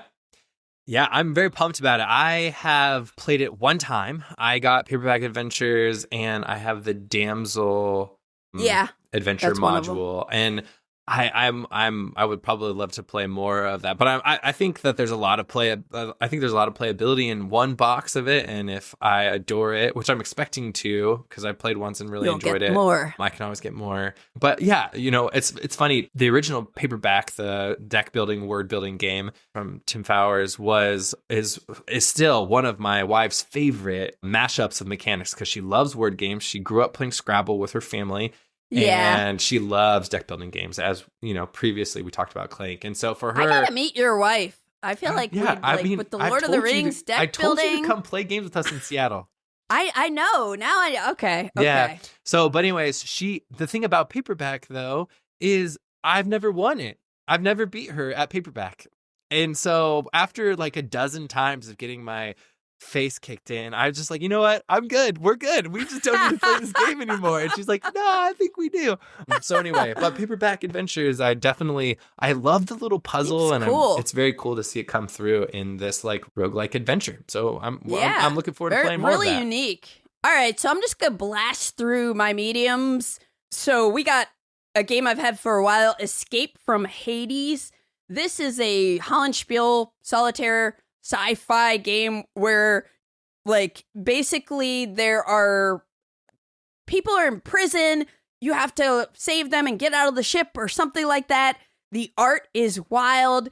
It intimidated me when I first got it. This is probably the first game where I bought plexiglass, I'm pretty sure, yes. for the map. But like, I set it up and I never got to play it. And now that I played so many more games and I just have a lot more experience, I'm like, I don't think it's going to be as crazy as it felt like when I first got it.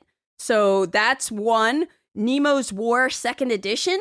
I played Nemo's War 2nd Edition once or twice and I loved it. It is beautiful. It's based on, 20,000 Leagues Under the Sea? Yeah. Ian O'Toole did the art and the way the board lays out, and it's narrative driven, lots of like dice chucking. There's a cool way like where you pick the way you want to score points in it. And I've just been like, I have all the expansions. I know there's like an ultimate edition of it now, which I don't know if there's anything else different besides like including everything together. But I've been like pumped to revisit that one. Then on the more sorrow side, This War of Mine, which is based on a video game. And the whole thing with this game is you're playing as these different civilians that are in a war-torn city and you're scrapping and trying to survive. I think you have some missions. There might be a campaign or something, but this is another game that I bought everything for, have only dabbled in, but since last week I have painted most of the minis, so I will have to post a video or photos or something. Well, now you have to play it. I have to, exactly. But I am really excited because it reminds me of Dead of Winter a little bit, but like with like a more serious tone to it. But in terms of like how you're picking up different items and you're managing the health of the different civilians you're playing with. So that's on my list. Halls of Hegra. I played a pre-production copy of this and ended up backing it on Kickstarter. But this is a World War II game that has the feel of Robinson Crusoe, where you're like, it's got that kind of challenging, like there's worker placement to it. And I think it was like maybe inspired by Robinson Crusoe. I don't know if you ever played that game. I did, yeah. That was actually really good too. That's hard. So anyway, I backed it and it's been in shrink. And so I'm like, let's go. I love games in a snowy setting. And you're volunteers in a Norwegian village and you have to like deal with this onslaught of German soldiers and you got to manage morale and all that good stuff. Then we're talking about our boy David Thompson, Lanzerath Ridge, which is the newest game in the Valiant Defense series that has like Castle Itter and Pavlov's House, and I think soldiers in postmen's uniforms. I think that's right. I have them all. I've only played Pavlov's House, and so I really I'm going to play Lanzerath Ridge for another game that's in a snowy setting. I was kind of contemplating By Stealth and Sea. That's another one that David Thompson co-designed that I've played once and thought was cool. So I got that. Then on the adventure game side, I got Kreel Manor, dungeon crawl card game. This is a small publisher called Hall or Nothing Productions. Tristan Hall is the designer. They make phenomenal games. They're just like a small company, so I don't think you'd necessarily see their games at a game store. Probably can only get them online or like by backing their Kickstarter campaigns. But I've played a lot of Veilwraith, which is Kreel Manor is like a prequel to Veilwraith. And Veilwraith is like this deck building like solo game where it borrows the system from Civilization of New Dawn that Arc Nova borrowed with you have action cards that slide, like when you take it, it goes back to the beginning. You have ways to power up those cards. super cool, but like I feel like I set up and read the rules for Kreel Manor, so I'm excited to kind of dig into that because every game that I've played from this company has been like super cool. That's awesome. Yeah, I've never even heard of them. This is great. Thanks. And then Deckers. Deckers is a hacker kind of theme game from Ricky Royal, the guy who does like solo modes for like PAX Pamir and John Company. And this game, I used to have the original game, which was called Renegade, and I never played it. And then I sold it off. And then Deckers came out just this past year at Essen. And I think I got this one as a review copy, but it's something I, would have bought either way. It's a very puzzly game, sort of like the theme is a bit abstracted, but you can also play it co-op, and I've played it probably 1.5 times co-op since I got it at Essen, but I want to play this solo because I think it's going to be one of those games that like you don't play with more than 2 typically because there's some downtime, but you have these different deckers, which are the characters that you're playing, and they each have a power. I think they're double-sided, so each color has a different ability and everything, and you're doing stuff to manipulate these like kind of like computer viruses and stuff, and yeah, it's pretty cool. It's pretty cool. So I'm excited to like kind of like actually like dig into that solo. Yeah, I'll be really interested to hear what you think of that. That's on my watch list. It's on my might reward myself with this list. Okay, yeah, I'm probably gonna try to play it soon while the rules are still fresh and everything too, but. Yeah, I think it's super cool from what I've seen so far, and I like the theme, even if it's not super thematic. And then we have a couple longer Beasty Games that we'll just blast on through. Yes. I'll start with you. Yeah, I'm looking for a few more of these, I think. I have one that I'll talk about, and then one, obviously, we've hinted at and we'll talk more about, but I'm definitely looking for 1 or 2 more that will fall in this space because I really want to like get my teeth into something this year too. I have so many, but the first one on my list, which I got 1 play of already solo, is Civolution. And man, I'm a big Stefan Feld fan. Like I'm just such an omni gamer. I feel like I'm not easily pleased, but I like all these different kinds of games, right? Yeah. And Stefan Feld has always put out games that have just jived with me. Castles of Burgundy was one of my early introductions to the hobby. Ooh, nice. And man, I just still have that very, very ugly edition. You kind of think like when those games are coming out, you're thinking, how did people ever like get convinced to buy these games? I mean, some people probably love the art, but I look at that game and I'm like, man. And then when the new edition came out and it was gorgeous, I was like, oh my gosh, this is what it's always should have been. But anyway, so early love of mine was Castles of Burgundy. It's actually the first game I ever bought an insert for back when like a lot of people were getting into that. Now we just print our own inserts, right, Candace? Yeah, right. Yes, we do.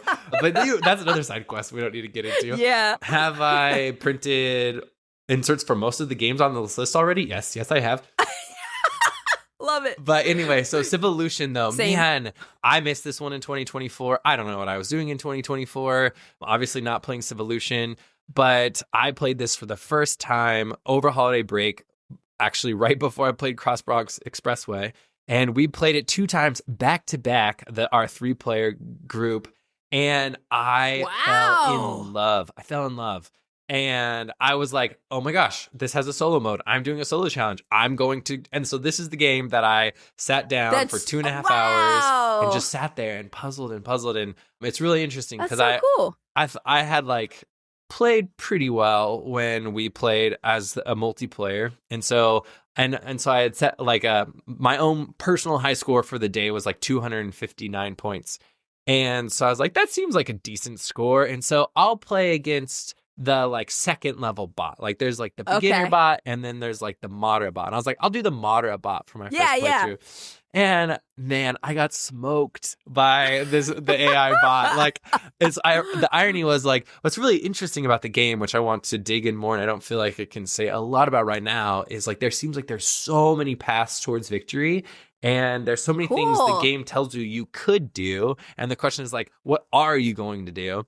And so in my first solo play, I just spent a lot of time thinking and, you know, going through it and really enjoyed it and kind of came up with a plan that I thought was like a pretty good plan. And I actually got it to like complete, but I only scored 231 points and the bot got my other score, which was 259. So I was like, I know this is like a doable threshold. But man, so it's been sitting out and I'm about to have company for the weekend, so I got to put it away. But man, as soon as company's gone, this is coming back out. And I'm just jumping into more plays of this. Civolution right now has like got all my brain space. Oh, cool. And guess who still hasn't played it? Candace, come on. Kid. I know.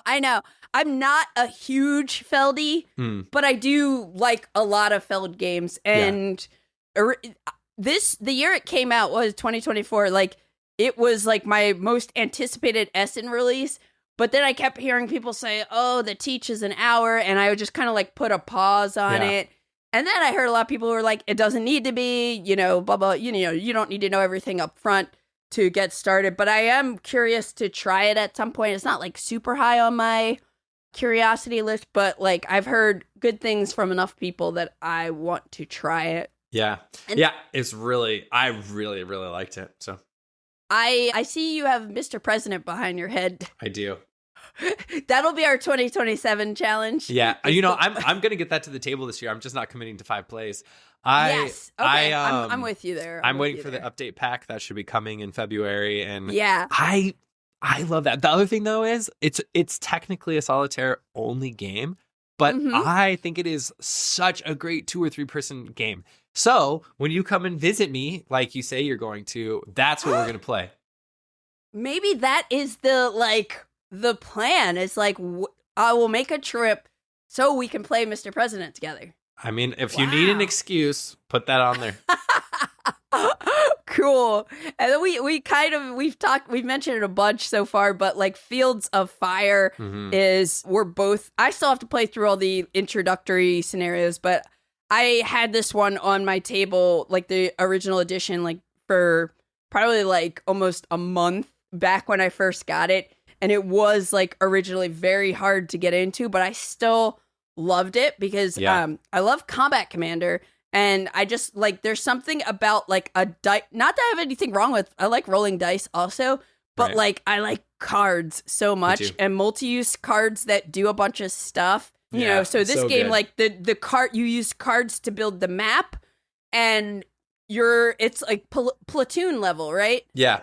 Which is maybe my favorite like level of, you know, magnification for my favorite scope, if you will, of war games. I love like it's a little bit, you know, Combat Commander is definitely squad level, and so this pulls back just a little bit to platoon level, which I think is a sweet spot because as you kind of get further and farther away in a war game, it gets a little bit too abstract for me, and those like big old hex encounter games are fun to experience, but I can't tell the narrative as well in those games. Yeah. But man, at the platoon level or the squad level, they're so narratively rich. And so I love that about Fields of Fire. And I too got the original edition of Fields of Fire, played a handful of times, and I was like, oh, this feels really opaque. And I feel like I had to do a lot of work on my side to try to get through the rules and you know, you spend so much time reviewing. But as I said, the tutorials for the deluxe edition are phenomenal. They're so fun, first of all.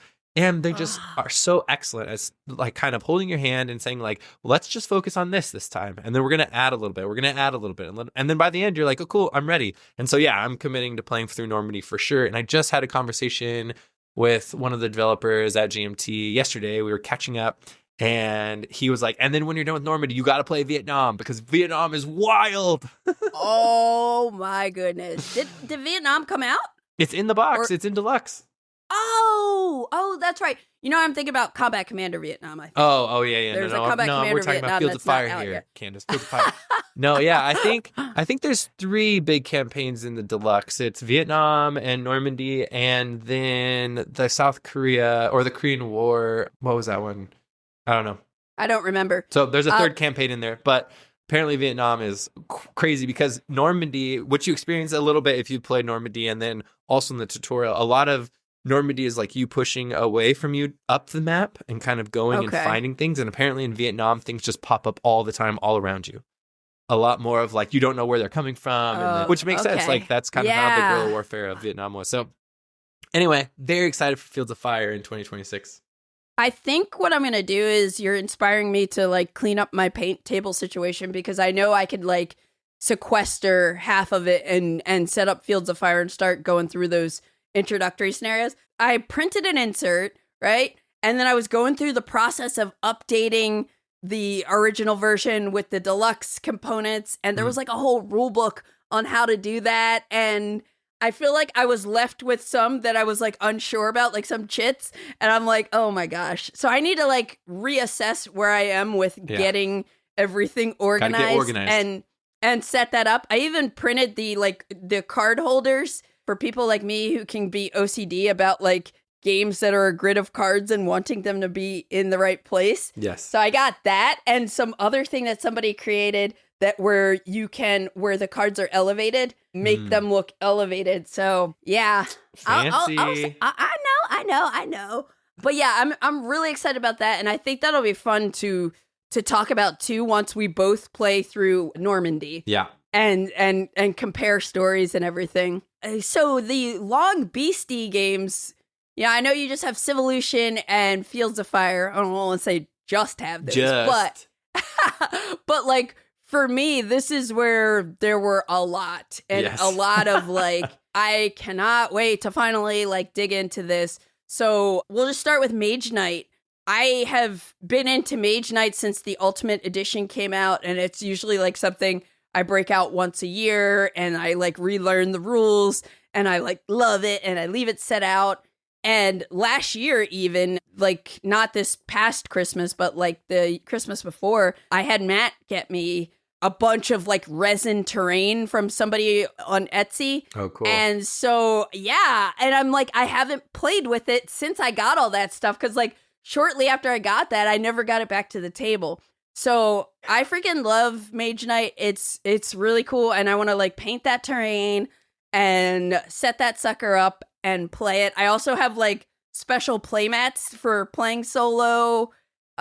Yeah, I think I have other upgrades for it. But it's just like a very cool puzzly adventure game with cool deck building. Yeah. I've always wanted to play it, and I still have not played it. But well, once I get it back to the table and talk about my experience with it a couple times, right. you might be swayed.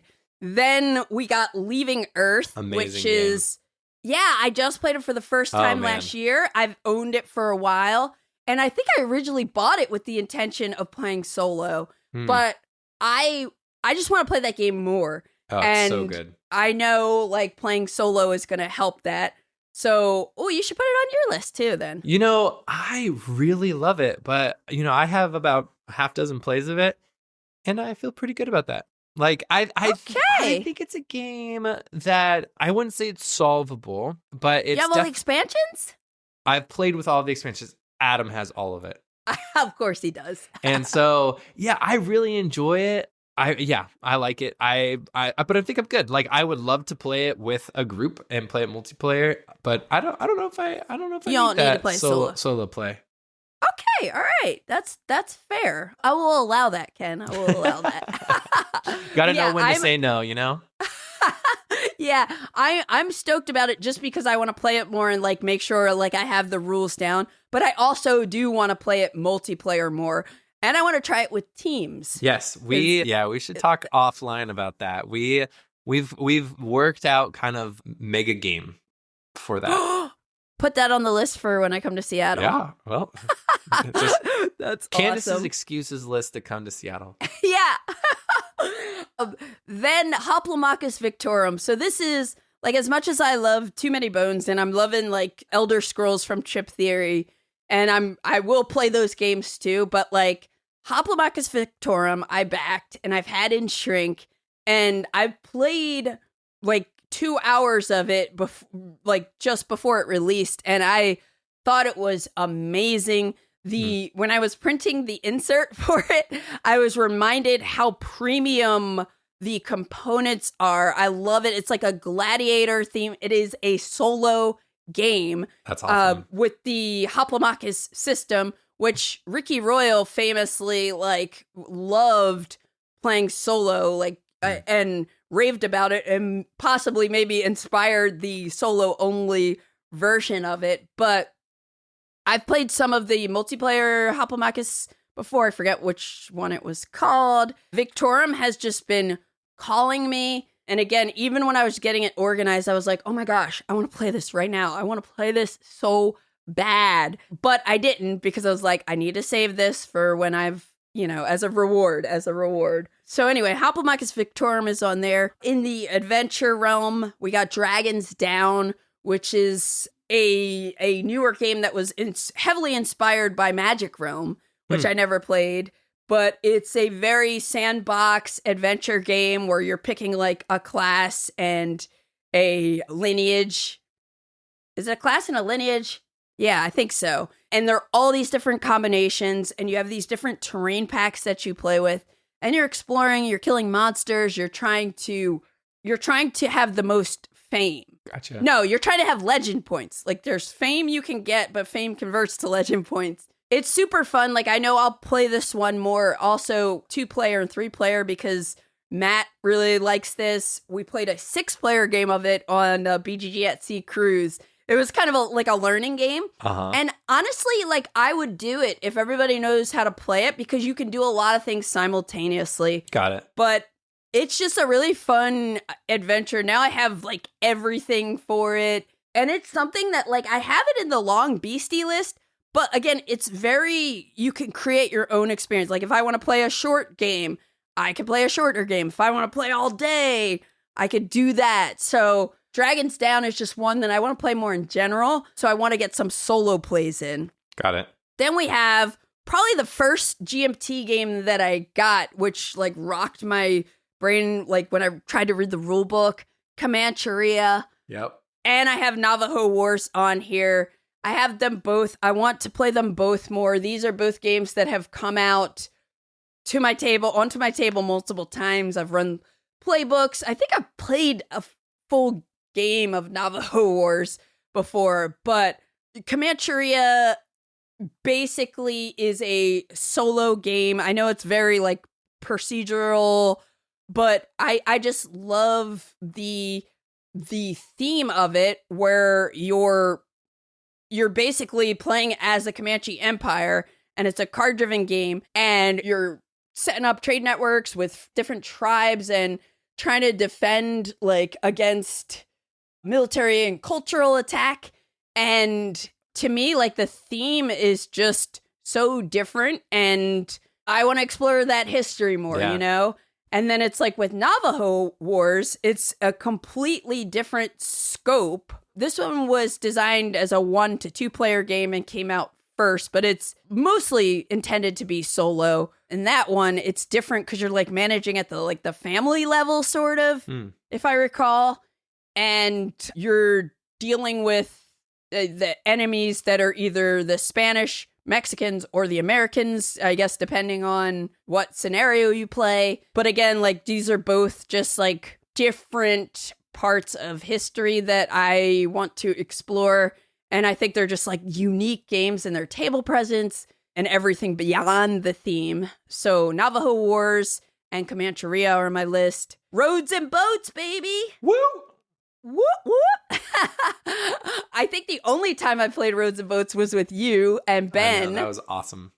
It was such a cool game. And after that, I bought an insert for it so I could like get it to the table easier. And now there's this like solo scenario book I have for it. So it's like, I don't even know if it's a solo scenario book or just a scenario book, but whatever. I want to play more Roads and Boats. Yeah. And I know a lot of people love it solo. And so Interesting. I'm putting it on this list to make sure I play it more in general, because it's just like such a neat game. So like the cool. way so fun. The logistics, and you're like actually drawing the roads. I know. It's wild. It's wild. But that's my splatter game on there. And the last two are Hill of Doves. which when you were talking about how you prefer the platoon level war games, Hill of Doves, I think I only discovered on Zilla Blitz. You know, Mike, his channel, he was talking about this game and I was like, this sounds really, really intriguing. It takes place in like 1881 and you are controlling the Imperial British Army against the Transvaal Republican Army. You're trying to win a war over like 7 days, but this is a solitaire game, so designed for solo, and you have 3 different boards. I set this up. I feel like I bought a book. I started reading about this too, and so I really want to play it. But like the cool thing is, like you have these 3 different boards that you're playing on at the same time, you know, well, through a sequence. Right. But one of them is the strategic level, one of them is operational level, and one of them is the tactical level. Wild. Which is so, yeah, it's so cool. So you play through these different phases of like almost like mini games within the game as you're going through this like 7-day cycle. And it just seems super cool. And I cool really idea, liked it when I tried learning it originally. I thought it was really cool. So I want to dig into that one. The other one I have on here is Infernal Machine, which Dawn of Submarine Warfare, which is an upcoming GMT release. This is a solo game that basically in the game, you're going to be like an inventor, an entrepreneur in the mid-19th century. And you are trying to design, build, and like make submarines during the American Civil War period. And it looks so cool. And also the designers, like one of the designers is Jerry White, who did Atlantic Chase. Yeah. And other which is like phenomenal. Cool. Yeah. That's going to be on my challenge list for 2-player games. Nice. I thought about it for solo too, but I got enough here. So those are like the heavier ones that I'm like definitely want to play. Right. And then I have like other little one-offs that I'll probably play here and there. I know like one thing is like D-Day at Omaha Beach, which is this John Butterfield game that's pretty much like Saving Private Ryan apparently. But it's supposed to be like so good. I tried learning it when I first got it because I heard it's like an amazing solo game. It was really hard, so maybe now if I try to learn it, it won't be as crazy. And there's a chance it might end up on the challenge list. And then one more that I want to mention just briefly that I picked up that again, this is one that I'm going to play at least once. And if it's like, if I like it, I'm going to like put it on the list officially. It's called The Mission, Early Christianity from the Crucifixion to the Crusades. And it's this more or less like a tower defense style game, but it's like a grand strategy game. It covers 1,200 years of Christian history. And I don't know, it's just very unique. It seems cool. Like I'm not even like a big like religious person like that or anything, but I'm like this, again, another cool bit of history to explore. And I think it's like you have like missionaries that you're trying to like spread the word and like convert different areas to the new religion. It's just so different. I really like the look and feel of it. And it's supposed to be like really good tension and everything like that. So had you heard of that one? I have heard about this one. I think Mr. Spacebiff Daniel Thoreau wrote a review at one point. And also I'm always kind of keeping an ear out for these, I guess you would call them Christian-themed board games, because I'm very wary of that as a theme for a board game. Sure. That's coming from somebody with a Master's of Divinity. So, like, I'm always like, oh man, I'm always a little wary of how these things interplay with one another, and so anyway. I'm intrigued too. I would love to hear what you have to think. What you think about it. I'll report back. I do love. It seems like, if I remember correctly, it's like a States of Siege system. Yes, and which is I'm kind of a fan of that as a style of game. So this is one I think I've been kind of thinking of over like over time. So I'll let you know how it goes. But yeah, it's that kind of States of Siege where you have things coming like Plum Island Horror also, yeah, right? like Plum Island. Yeah, Horror. like that style. Like I've heard of that game. Yeah. You might know one or two things about that and maybe put out a 3D print file for that. Or and developed it. Yeah. You know, a little thing or two. Yeah, I'm actually... That might pop up on my list too. I think that's going to be on. That might pop up on my list too. I'm very excited for the expansion. With the expansion. And so when that comes in, I probably will play it some. So fun fact, I designed one of the factions for that. And so I have to see it in play. Yeah.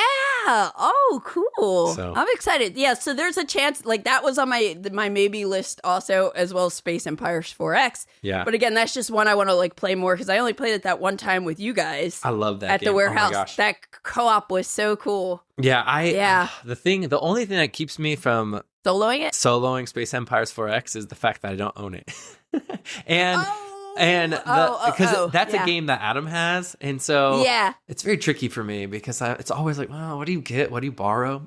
And but I've played that actually quite a bit solo, and it's good. It's very fun. It's very worthwhile, and it's actually not that long of a game. All right, it probably back on my feels list. Heavy because of the rules, but I don't think the play time is very long. If I remember correctly, it's like 60 minutes.